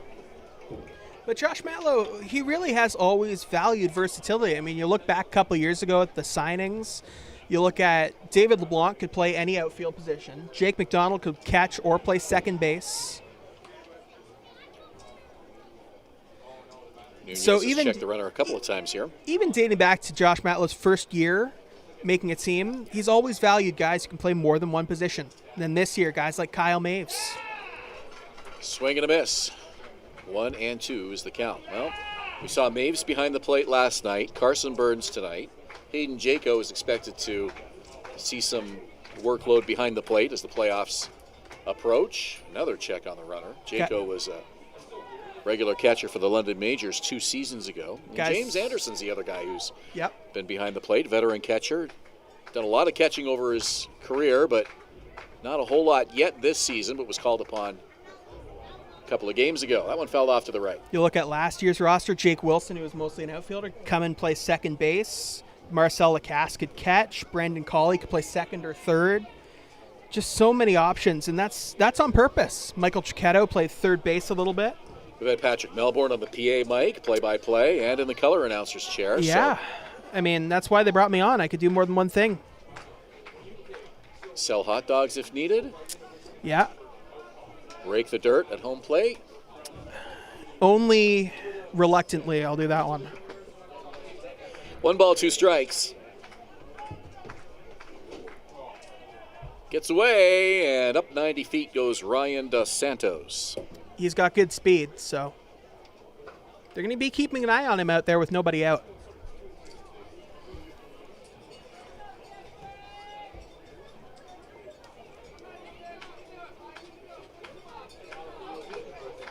Two balls, 2 strikes. Here's the pitch. On the ground, Rodriguez on 2 bounces makes the throw in time for the out. 1 away to Santos to third. One thing we will not experience this season that we experienced each of the last 2 seasons. Josh Matlow says he likes to get into a game every year. Right fielder number 15. He got into a game 2 years ago because of a roster shortage or whatever happened that day. Got into a game last year because they were short on outfielders and the outfielder scheduled got ejected early in the game. This season hasn't happened yet. Won't happen today, too important a game. Won't happen in the next 2 games because they're too important. London's too big a crowd really for that kind of thing. And then Kitchener is going to be a big standings game. Definitely not happening in the playoffs. Josh Matlow is not going to be an active player this year. I never even thought about that, but now you have. Now, if the Kitchener game doesn't mean anything, let's say just in the standings it ends up being an irrelevant game, I mean, that might be a situation where he'd grab the glove and go out there. I think he'd rather it probably happen at home. Yeah. Where he can come out like a WWE wrestler like he did last year. Well, yeah, he threw the jacket. Remember, Threw the jacket ripped off. the jacket off and ran out to left field. And if I recall correctly, there were 2 or 3 balls that inning that were hit to him. Yeah, and he did a slide. It was a busy inning for him. Yeah. I think you and I are going to try and get into that celebrity softball game. Well, that's something completely before the different. year. I thought we should have been in it this year. Julius was out shagging fly balls. Yeah, Julius is ready. Today, so he's ready. He's game ready every day. Dylan's you ready. and I need a little bit of lead up. I think Rob. Swing and a miss. think Rob's it's probably a strikeout ready. for Greg Carrington. I think Kendra's ready. Brian, are you ready? I'm ready. Brian's ready. We're all ready to go here. We can field a team. Shortstop number 1, Jose Vinicio now for the Maple Leafs. 2 out, runner at third. Leafs trying to get the lead back. They led 1-0 after a half an inning. Barrie tied it, and it's been 1-1 since. I did not think we'd make it to the 4th inning tonight. Neither did I. Swing and a miss. Nunez trying to work quickly here. The Kitchener-Hamilton game was rained out. That was announced about 5 o'clock. The game in Welland, which is quite a while away, that one's still going on. And I want to mention my friend Steve Clark is pinch hitting in that game as the play-by-play announcer. Steve does a lot of hockey, does Niagara Ice Dogs games, and I worked with Steve back when I was starting out as an announcer in Newmarket, doing Newmarket Hurricanes games. And Steve is doing the Welland game today on Your TV Niagara against the Brantford Red Sox. So that's neat to see. Never heard Steve announce baseball, but I'm sure he's doing a great job. He calls a lot of sports, basketball, volleyball, football. And when it comes to announcers who I've never heard call baseball, but I believe have done it, Gene Pereira, who you worked with on Colts, does a lot of color commentary for hockey, but he was also the official scorer and PA announcer in Toronto for the Maple Leafs for a while. You are correct. We should get him in here in the booth at some point for Gene did a little that bit. for many years. There's a shallow fly ball and a great diving catch by Brad McQuinn. That one saved a run. And the Baycats are off the field. Put a star by that one as Brad McQuinn gets the Baycats off the field in the 4th. We're still tied at 1 as we go to the bottom of the 4th inning. You're watching Baycats TV and Rogers TV in Barrie. Happy birthday tonight going out to Nolan Macanera. Happy 12th birthday, Nolan. Enjoy your evening here at the ballpark, and happy birthday if it's yours. Okay, fans, we have another game to play. I have 3 new contestants. Danielle May Real Estate, supporting the Barrie Baycats and ready to help with all of your real estate questions. What is your home worth? Should you sell now or wait? Danielle is dedicated to your success. The next time you think real estate, think Danielle May. VMF Sportswear, the official jersey provider of the Barrie Baycats. High-quality, pro-custom uniforms using only the best quality fabrics. Custom apparel, excellent customer service, and community support. VMF Sportswear, Canada's trusted sportswear brand.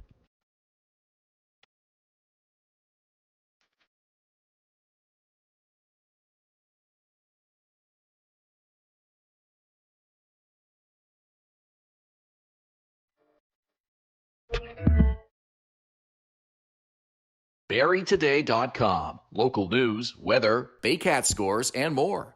BarrieToday.com. Your community, your news.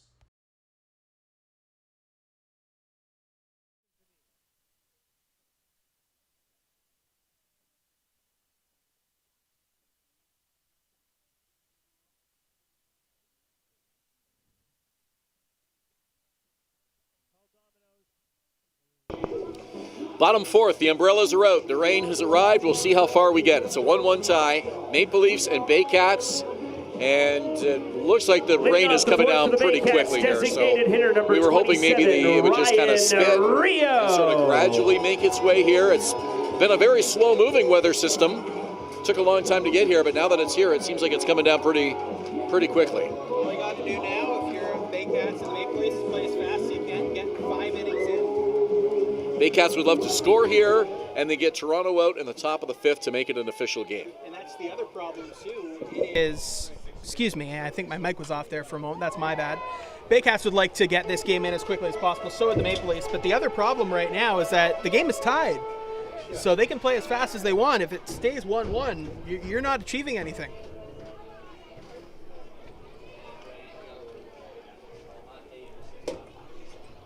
Green comes set.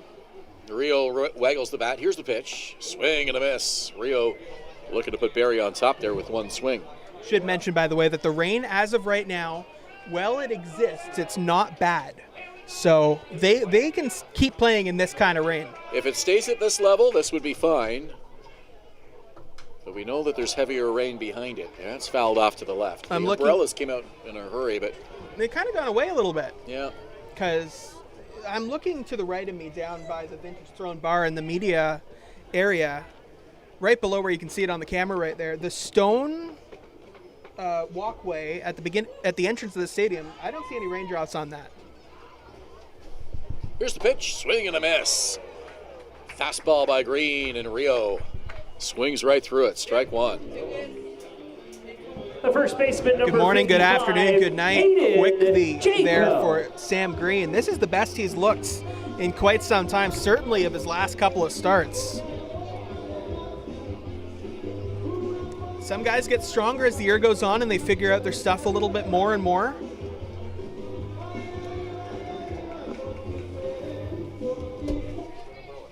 And the umbrellas, they've gone away. First pitch from Green. It's called strike to Hayden Jaco. Of course, that's dangerous because the minute you put the umbrella away, you're inviting it back, right? Yeah, there's more coming, we know that. Sam Green has 6 strikeouts. Jaco thinking bunt. Count is 0-2.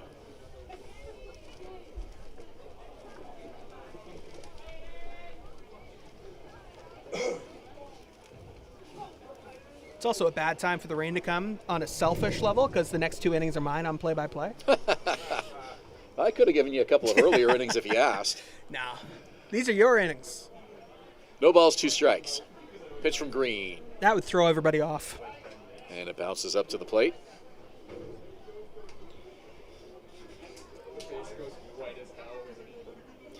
Maple Leafs can finish no higher than 4th in the standings. They cannot catch Barrie. They do have 2 games in hand on the Baycats, but they're 6 behind Barrie in the win column. So the way as it stands, Toronto would face Guelph in the first round. And this one lifted to center field. Over to his left and making the catch. 1 away, or 2 outs in the inning, excuse me. Ryan Santos making the grab. And now Carson Burns. The catcher, number 3, Carson Burns. Well, the Maple Leafs and the Royals are separated by a couple of games, so there are a number of possibilities there. Those 3 teams are all still fairly close. The Leafs, 9 back, Guelph, 11, Hamilton, 12. So anybody could catch anybody there.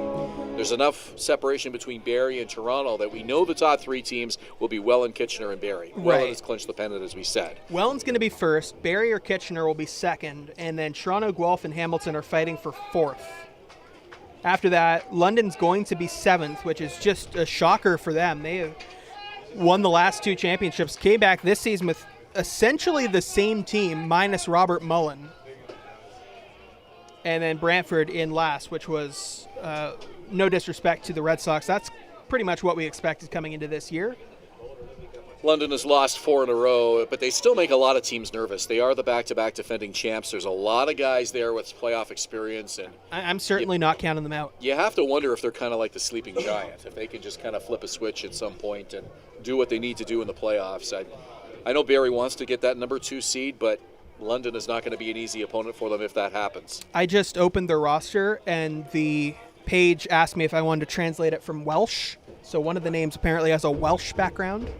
But you look at their pitchers. Owen Boone has had a fantastic season as normal. A couple of bad starts, but that's okay. You're okay with a couple of bad starts over a full season. Pedro de los Santos has not pitched well, but he's still on the Welsh. team. No. Owen Boone might be. Cam O'Reilly. That's Irish, It's right? Irish. Yeah. I bet you it's Owen Boone. Yeah? Yeah. Okay. Could be Welsh. Davy is Welsh, apparently. Then you look at the lineup's pretty much the same as it was last year. All the big names there. Byron Reichstein's back, Starling Joseph's back, Brownlee's back.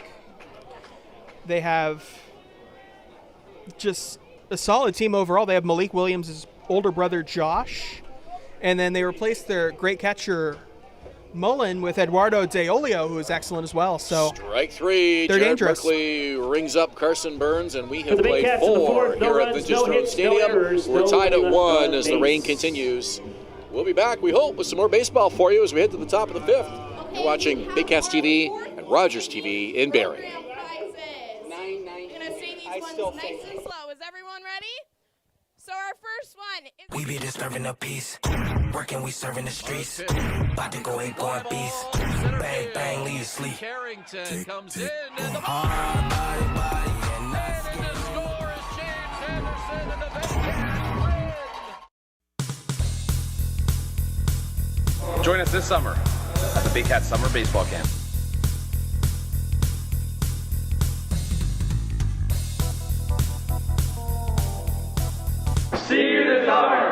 At Domino's, mix and match any 2 or more pizzas and sides for just $8.99 each. Like when pizza night's more like pizza and lava cakes night, or pasta and stuffed cheesy bread night, or we're gonna need a bigger table night. Mix and match Canada's favorite pizza and more at Domino's. Classic Car Wash, customizing your car wash experience using high-quality products. Their team of experts will make sure your car is shining like new when you drive away. Give your car the VIP treatment it deserves at Classic Car Wash in Barrie.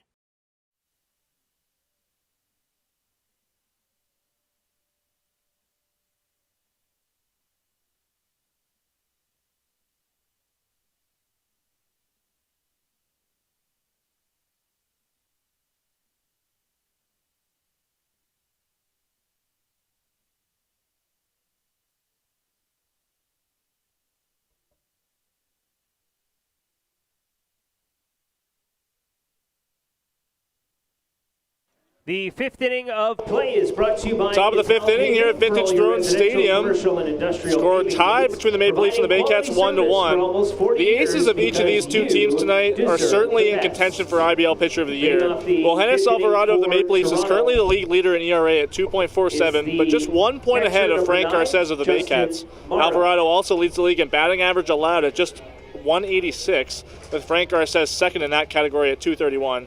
However, Garces is also tied for the league lead in innings pitched at 72 2/3 and wins at 6, second to Owen Boone in strikeouts. I'm very curious to see how the award of voting shakes out at the end of the season, guys. Thank you very much, Julius Hern. Patch Melbourne, Ben Davy here with you. Justin Mara in there for his next at-bat, leading off the inning against Jeffrey Nunez, back on the mound. He's looked good today. Pitch is inside and low to Mara. Count 2-1 here in the top of the 5th inning. We're tied at 1. The umbrellas have come back out, Ben, because the rain has started to come down a little bit harder now, but still not hard enough to impact the play. That's popped up. Moving over is the shortstop Odd, Infante also, and it'll be Branfi Infante, the third baseman, to make the catch, 1 away. Baycats would love to get 3 quick outs here and then get up to the plate in the bottom of the 5th inning because they could make this an official win if they have the lead after 5 innings, as we mentioned. So this game seems to have a pretty good pace to it so far here tonight. Rob Daniels is our public address announcer. Gary Mason, our statistician. Dan Miller, Kyle Breeden up there as well. Juliet Mason, Brian Backland behind us in the producer's chair. A swing and a miss from Robin Fox-Pappas. Also with us today, you just heard Julius Hern, Dylan Quinn, Kendra Doyle is our in-game host, Bob Hurley is our photographer. That's hit to right field very well. Moving back is Tuck at the wall, and he makes the catch. So 2 quick outs here in the inning as Robin Fox-Pappas is retired.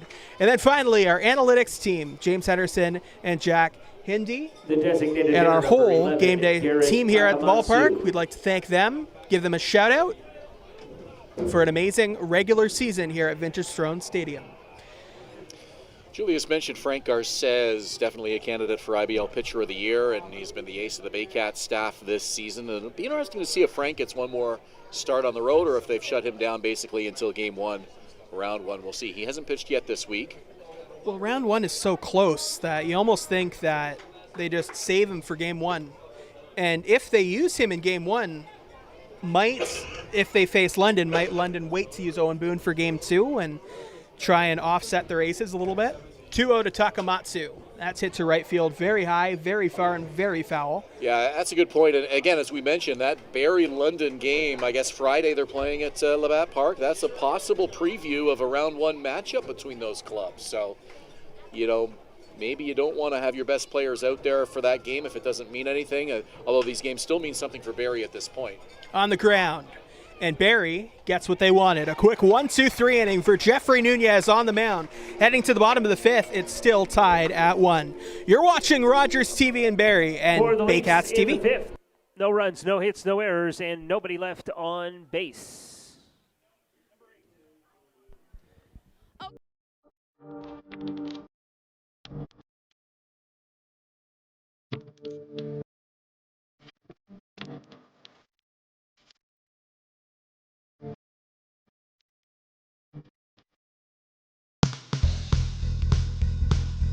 Join us this summer at the Baycats Summer Baseball Camp.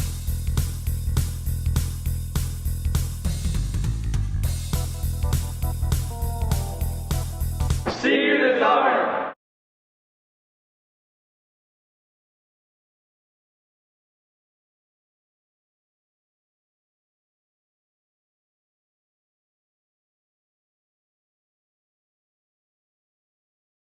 Danielle May Real Estate, supporting the Barrie Baycats and ready to help with all of your real estate questions. What is your home worth? Should you sell now or wait? Danielle is dedicated to your success. The next time you think real estate, think Danielle May. For the playoffs, you can follow along on the Baycats social media on Instagram, Facebook, and Twitter, and barriebaycats.com to get the info.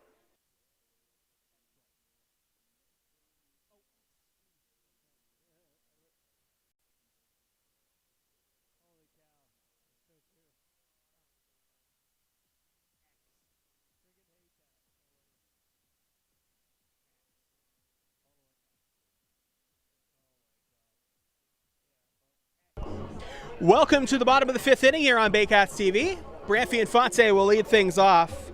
We were talking pregame, Ben. Branfi Infante is the longest tenured Barrie Baycat. And this year again, even though he's missed most of it due to injury, when he's been in the lineup, he has been consistent and really has looked good.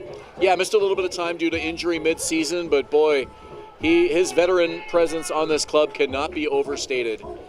And he can do it all, defensively and at the plate, and a big part of those championship teams last decade as well. Doesn't hurt to have a guy with some championship history. Left center field, and moving over is James Dutton. He'll make the catch, 1 away. You wonder, I'm not sure if Branfi Infante, Dutton did not make the catch. There was a bounce. So my apologies there, I lost the ball. So Dutton fields it on a bounce, and Infante over at first to lead off single. You wonder if Infante is eligible for the postseason. I'm guessing not because of the injury. Is he? Julius Hern coming on the mic here for a moment. Yeah, Josh Mallow explained to me he looks like he's going to get a medical exemption, so he will be qualified for the playoffs. That makes sense.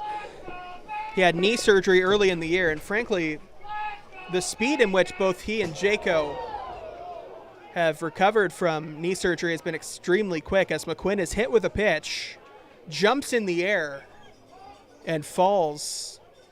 Looks like he's going to be okay, but he was hit by a pitch. Up to second goes Infante, and the Baycats have something going here in the bottom of the 5th inning, in a inning that is very key for them, because if they score and it starts thundering, it is an official game. Right fielder number 17. 2 on for the Baycats here, so it's looking pretty good right now in the bottom of the 5th inning. They'd love to just get their first lead of the game, as you mentioned. This is the time to do it. Bottom of the 5th inning, and then they don't need to worry about the weather from this point on. Boy, Brad McQuinn very fortunate there. That ball came in on an absolute laser, knocked his feet out from right under him. Sam Green, overalls look good today. Only the 1 inning through 4. Only the 1 run through 4 innings pitched. But the control issues that he's had all season long have shown up again today. A hit batter there nearly hit Kenise Ejo with a pitch earlier in the game and missed badly in that bat in the first inning to Ryan Rio. Here's the 0-1. Shows bunt, pulls it back. It's almost as if Sam Green knows when these Baycat players are about to square around and pitching them inside, making it very difficult for them to execute that bunt and move these runners up. Well, they've shown bunt very early in their setup and kind of exposed that's where they're going, so he's able to adjust and pitch more inside. You're right. Here's the 1-1. See, showing bunt again early. This time pitches over the middle of the plate. It's grounded softly right back to Green. He's not able to make a throw. Bases loaded, nobody out here in the 5th for the Baycats. I wonder if that ball was a little bit wet and that's why Green bobbled it. He had it in his hand and it just squirted out by the time he regained control. No chance to get the speedy Avery Tuck. And the table is set for the Baycats here. You couldn't draw up this bottom of the 5th inning any better than it's gone so far. 3 at-bats, 3 base runners, and I think you're absolutely right. That weak bunt with the wet grass and the wet ball, I think you're right. That's exactly why he didn't risk a throw. Because if he can't get a perfect grip on that ball, it goes flying into right field, and then a run scores. Now watch the infielders here to see if they're going to cut off the run at home plate. It's a 1-1 tie in the bottom of the 5th. Castaldo's in a couple of steps. Excuse me, that's Fox Pappas at first. He was in about 2 or 3 steps in on the grass. If you missed it, Castaldo started the game at first base and then left due to an ejection, a disagreement with the home plate umpire, Jared Merkley. Infielders coming in from 1st and 3rd. Rain is coming down consistently now. Kicks, comes home. A weak pop-up, right side, moving over is Fox Pappas, and it goes into foul territory. And you got to be careful if you're the fan there. That was awfully close to fan interference. And because Fox Pappas was in on the grass, he could not get to that pop-up. I bet you he makes that catch if he's in his normal position. Long way for him to go. He was about 3 steps in on the grass. Salazzo was on the infield dirt. So he is not charging. Bases loaded, nobody out. 0-2 to Kenise Ejo. Sam Green on the mound. Glove by the chest. Has his sign. Kicks, comes home. And it's up high. 5th inning, by the way, brought to you by Eats All Paving for all of your residential, commercial, and industrial paving needs, providing quality service for almost 40 years because you deserve the best. So now we reset. Count now 1-2. Bases loaded, nobody out. Here it comes. Swing and a miss. Ejo down on strikes, 1 away. Here's Adam Odd. And now the middle infield can play a double play depth. They don't need to worry about cutting off that runner at home necessarily. If they can induce a ground ball to short or second, the Leafs could get out of this jam. Number 26. Baycats had the bases loaded prior to the Ejo strikeout. Odd knows what the job is here. Kind of feels like this can be the game, even though we're in the bottom of the 5th inning. We know the weather that's coming. The game could be decided right here. Fouled away.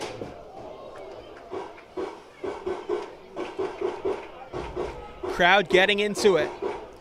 Sort of feels like the 9th inning, doesn't it? It does.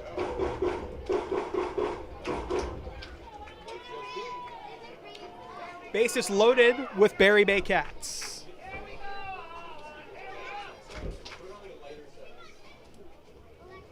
Tuck at first base and Fonte at 3rd base.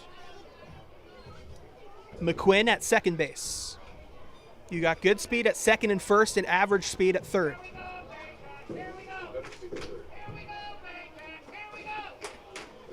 The 0-1, and that's up and away. And you wonder if Infante is going to be running at closer to 50% than 100 just because he's so soon off knee surgery. Sam Green trying to do something here that Brad Grieveson did twice at Christie Pitts, and that is get out of bases loaded, nobody out jams. I remember that. Here's the 1-1. Left center field and hit well. At the wall. It's off the wall. Infante rounds and comes home to score. McQuinn scores. Tuck stops at 3rd. It's a double for Adam Odd, and the Baycats take the lead. This place just went absolute bedlam when that ball caromed off the bat of Odd and just went soaring to left field. Number 4, Starlin Rodriguez. Bringing home 2 runs, and Barrie with their first lead of the game now, 3-1. Adamad getting the job done. There's a right-hander up in the Toronto bullpen as Starlin Rodriguez comes to the plate, and now are they going to go to him? To the man comes the infield along with a coach and the catcher, Justin Mara. It is Julian Timochko in the bullpen. He was scheduled, I believe, to come into this game.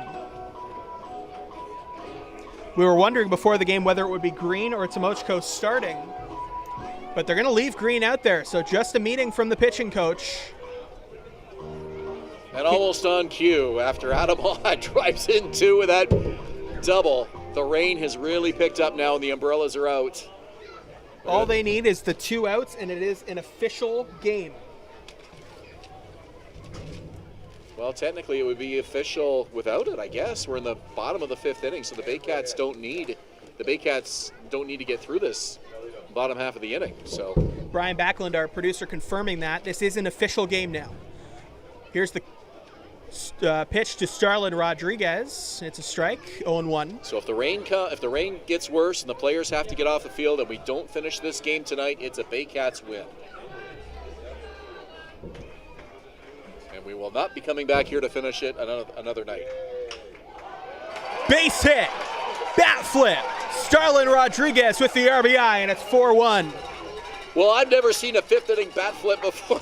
Starlin Rodriguez treating that one almost as if it was a walk-off, putting an exclamation mark on this Barrie lead, which is now 4-1. And that tells you. They're just going to keep taking their swings up and let the rain come. They're going to keep this inning going as long as they can. That tells you that this feels like a late inning moment, because the 5th inning might be a late inning today. And even if it's not, say the rain goes away and we get to play the full game, it's only going to get more and more energetic here at Vintage Throne Stadium. Ryan Rio is 1 RBI away from tying the single-season RBI leaderboard. On the ground, right side, Fox Pappas goes to second after catching it on a bounce. Now back to first. Safe at first and out at second, so they only get the 1. And a run scores, and it's 5-1. So is that an RBI on the fielder's choice? Number 55, it is. Hayden Jaco. So now Jaco comes in, and Ryan Rio, with the RBI, has tied the leaderboard and is now even with Atkinson, Castaldo, and DeGrace at 47 for the single-season RBI leaderboard for the Baycats. Just needs 1 more across the rest of this game and the 2 road games to take the crown at the top of that single-season leaderboard for RBIs for the Baycats. Jaco swinging at the first pitch, and that's into foul territory. Heads up, but it goes into the trees.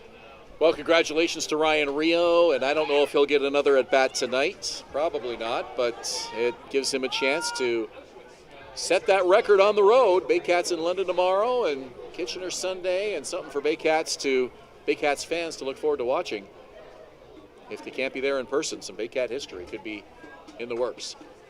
Pitch outside to Hayden Jaco. Count now even at 1.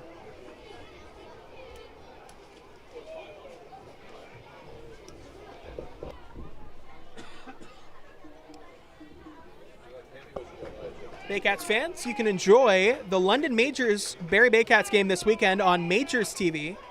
That's foul to the right side, 1-2. And then the game against Kitchener, the regular season finale for the Barrie Baycats, I'll have the call on the Kitchener Panthers YouTube channel alongside Neil Sriwastawa. So that'll be a lot of fun. Looking forward to that.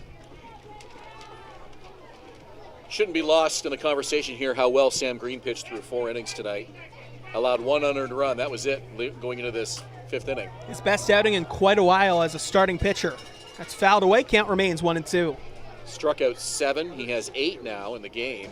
7 strikeouts through 4 innings and kept the Leafs right in this game. 1-1 going right into this bottom of the 5th inning, and then the wheels started to come off. Count 1-2. 2 outs here in the bottom of the 5th inning.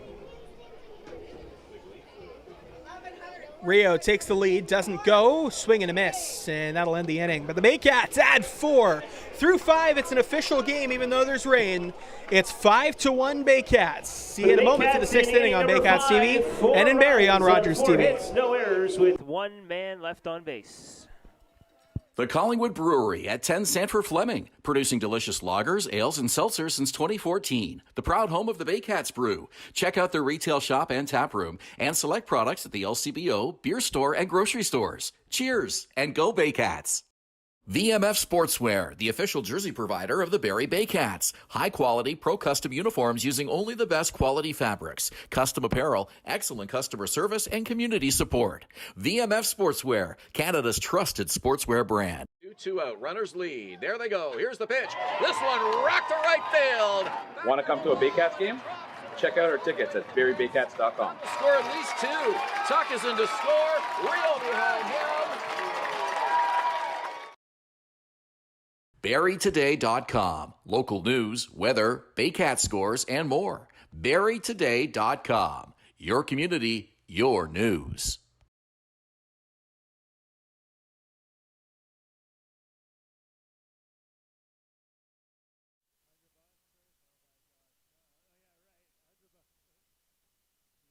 Welcome back, Baycats TV. Just a weather update for you.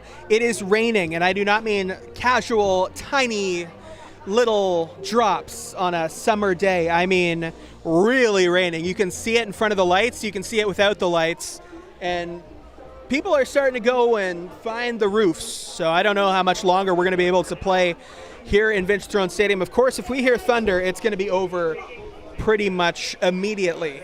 But now we are returning to play.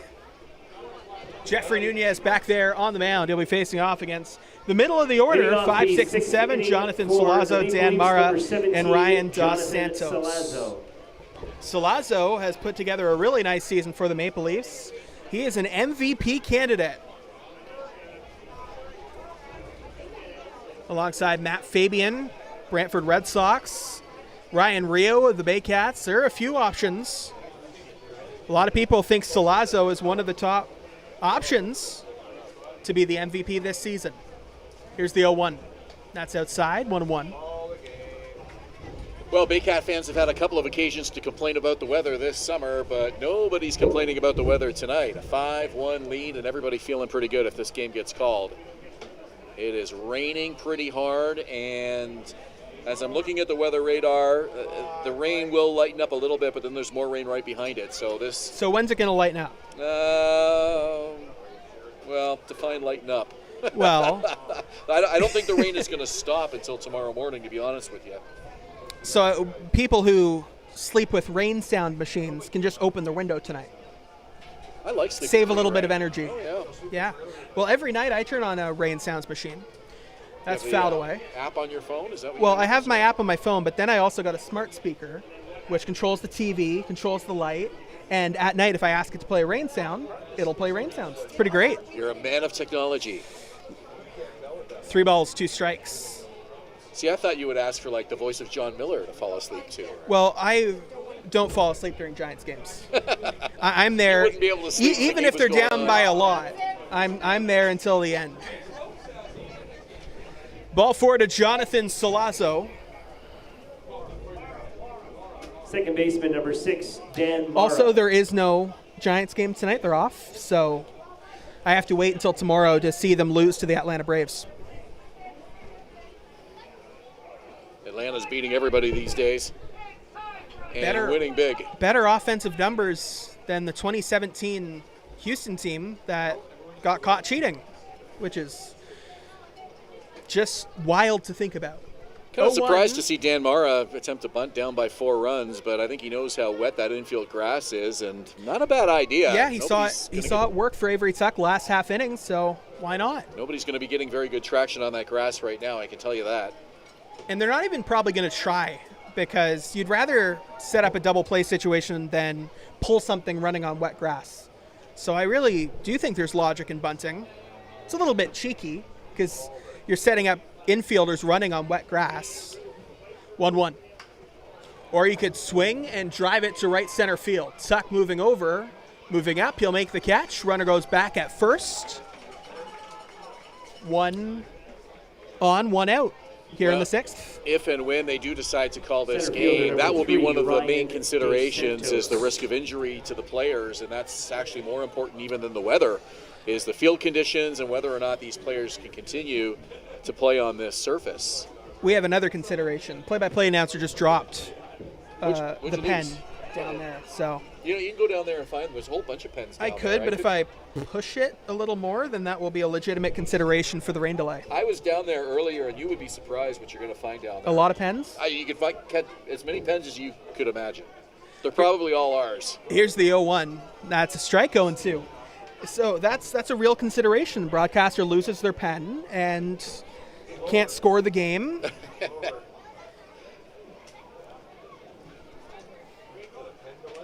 I'll grab the pen next game, by the way, because I like the pen. It's a good pen. Inside, 1-2. It did look inside from our angle here, but some fans did not agree with it. Nunez came off the mound, and he was waiting, thinking that was going to be the textbook late strike call by Jared Merkley, and he waited, and the call was not made. And for the criticism we gave to that earlier in the game, Jared Merkley's actually called a really good game. Credit where credit's due. He's been consistent, and he's cleaned up that late strike call. Could be 2 if it was dry, but it's wet, so they'll only get the 1 at first, 2 away. Still a tough play by Rodriguez, and he falls to the seat of his pants, gets some help. And that's slipping in the rain. Yeah, that's what we talked about. Makes a manager cringe, because the last thing you want is a rolled ankle or a twisted knee when the grass is wet and the game is just going on. And Starlin Rodriguez had a couple of injury scares this season.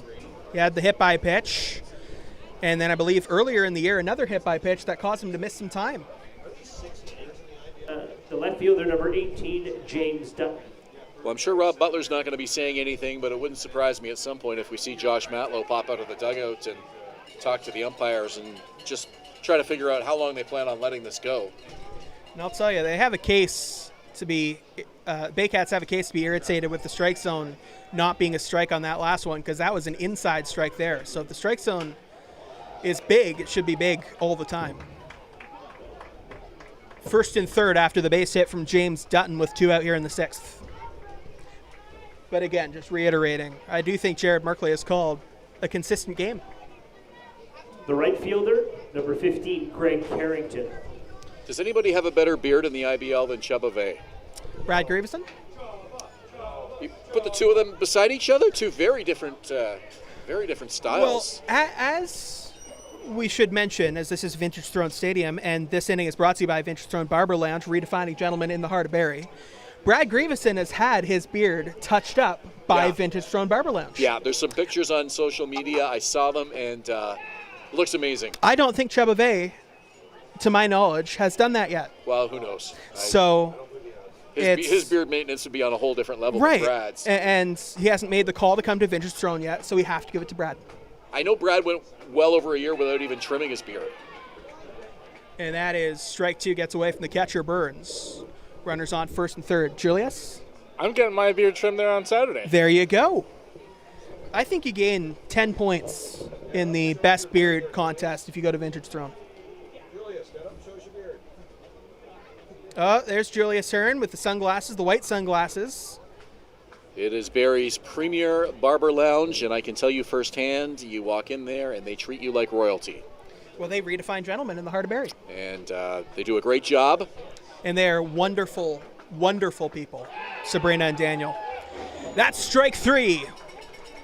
Jeffrey Nunez giving up 1 run through 6 innings. He's done super, super well. One of his best starts as a Baycat as we head to the bottom of the 6th. And the Baycats take to the batter's box. If the rain stays away, you're watching Baycats TV and in Barrie on Rogers TV.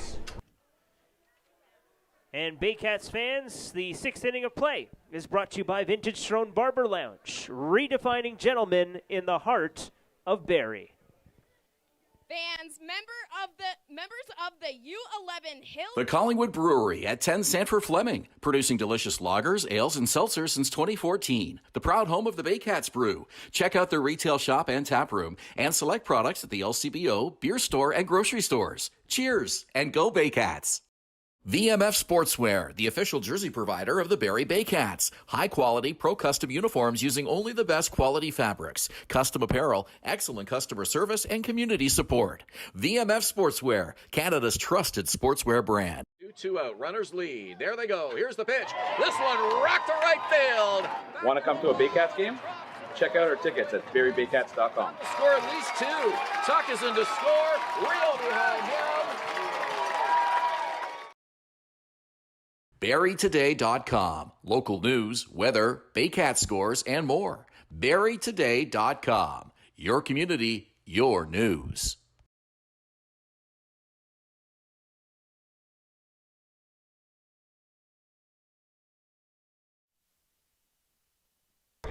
Welcome back. That is the rain right now, but the Maple Leafs have taken back to the fields and are going to try to finish this bottom of the 6th inning with the Baycats coming up. It'll be Burns, Infante, and McQuinn facing off against the new pitcher, the right-hander, Julian Samochko. 10th game of the season for Samochko. This will be his 8th inning if he completes it. 14.14 ERA has not been the season that he's wanted on the mound.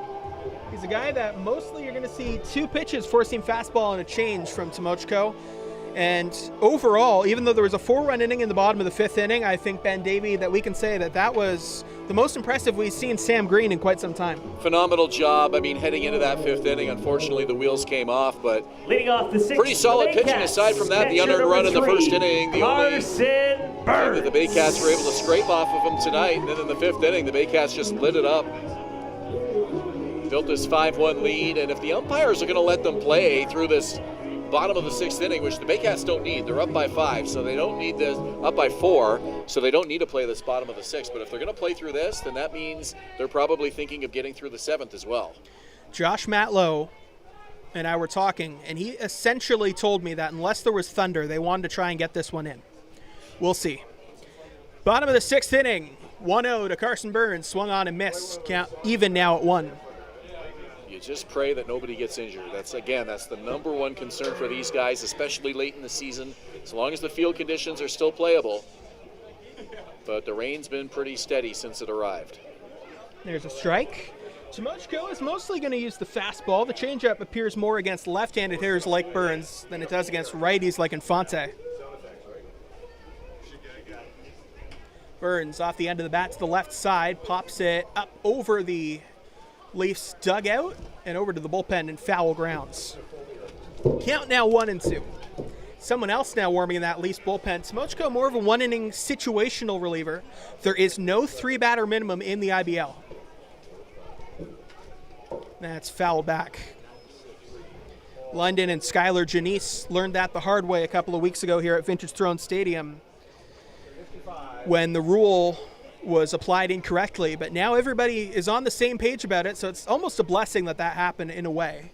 Here's the 1-2 as Burns down on strikes. Now everybody knows the rule is not in play in the IBL, and nobody's confused about it before the playoffs happen. Number 8, so I think everybody's fine that it happened the way it happened now that everybody is on the same page regarding the rules. Chubba Vey is now talking with the third base umpire and Jared Merkley, the home plate umpire, about the rain, I assume. Josh Matlow coming out of that dugout on the first base side. The rain, there's some winds. Rain coming into our booth a little bit. Yeah, the wind sort of switched directions. It did, you're right. Because normally it comes in from right field. That's normal.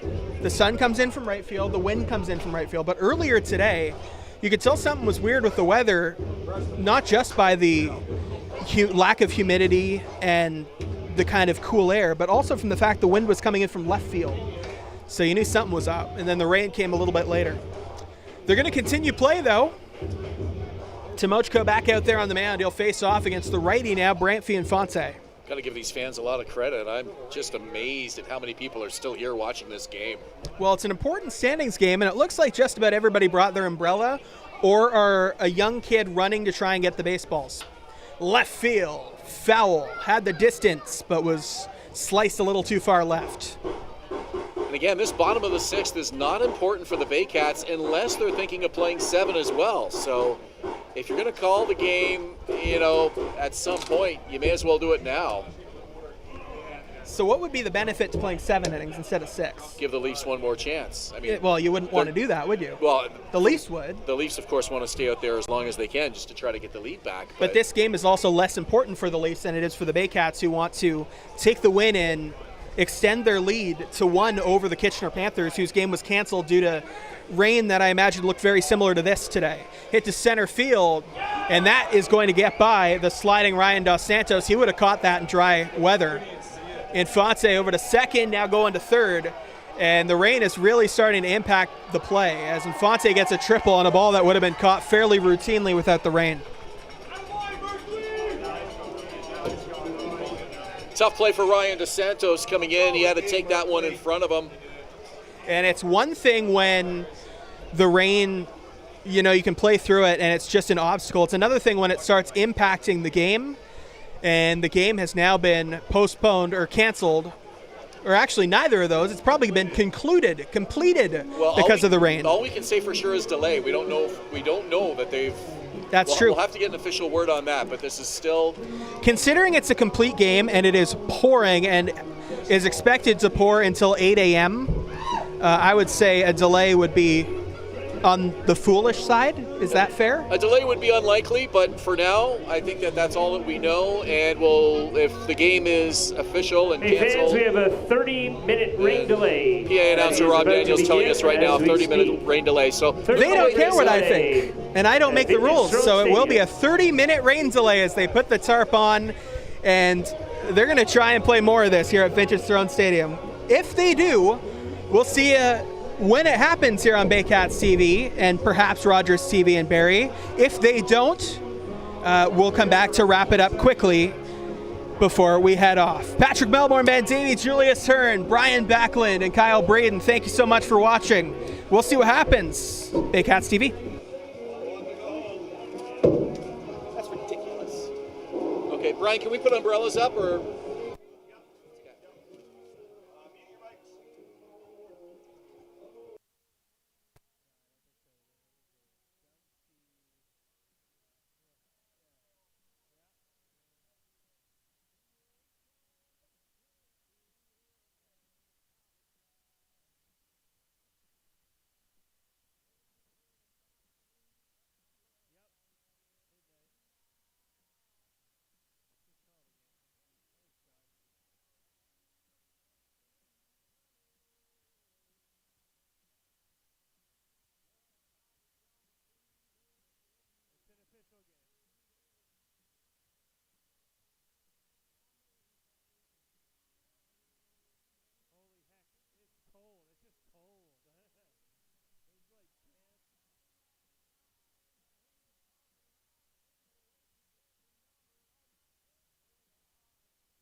Test. Test. Yeah, it is. Receivers off. Test. I think it's on. Testing. Yeah, you can hear me.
A lot of rain out here. So last time I haven't seen this rain was about 1979 between the Barrie Baycats and the Toronto Maple Leafs. So let's keep it going.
All right, Baycats fans. Well, we have played 6 innings here, and that's the ball game. The rain has impacted the rest of the game. It is a complete game, so it has not been postponed or canceled. It is complete. We have played enough to make it an official game, and it's a win for the Barrie Baycats.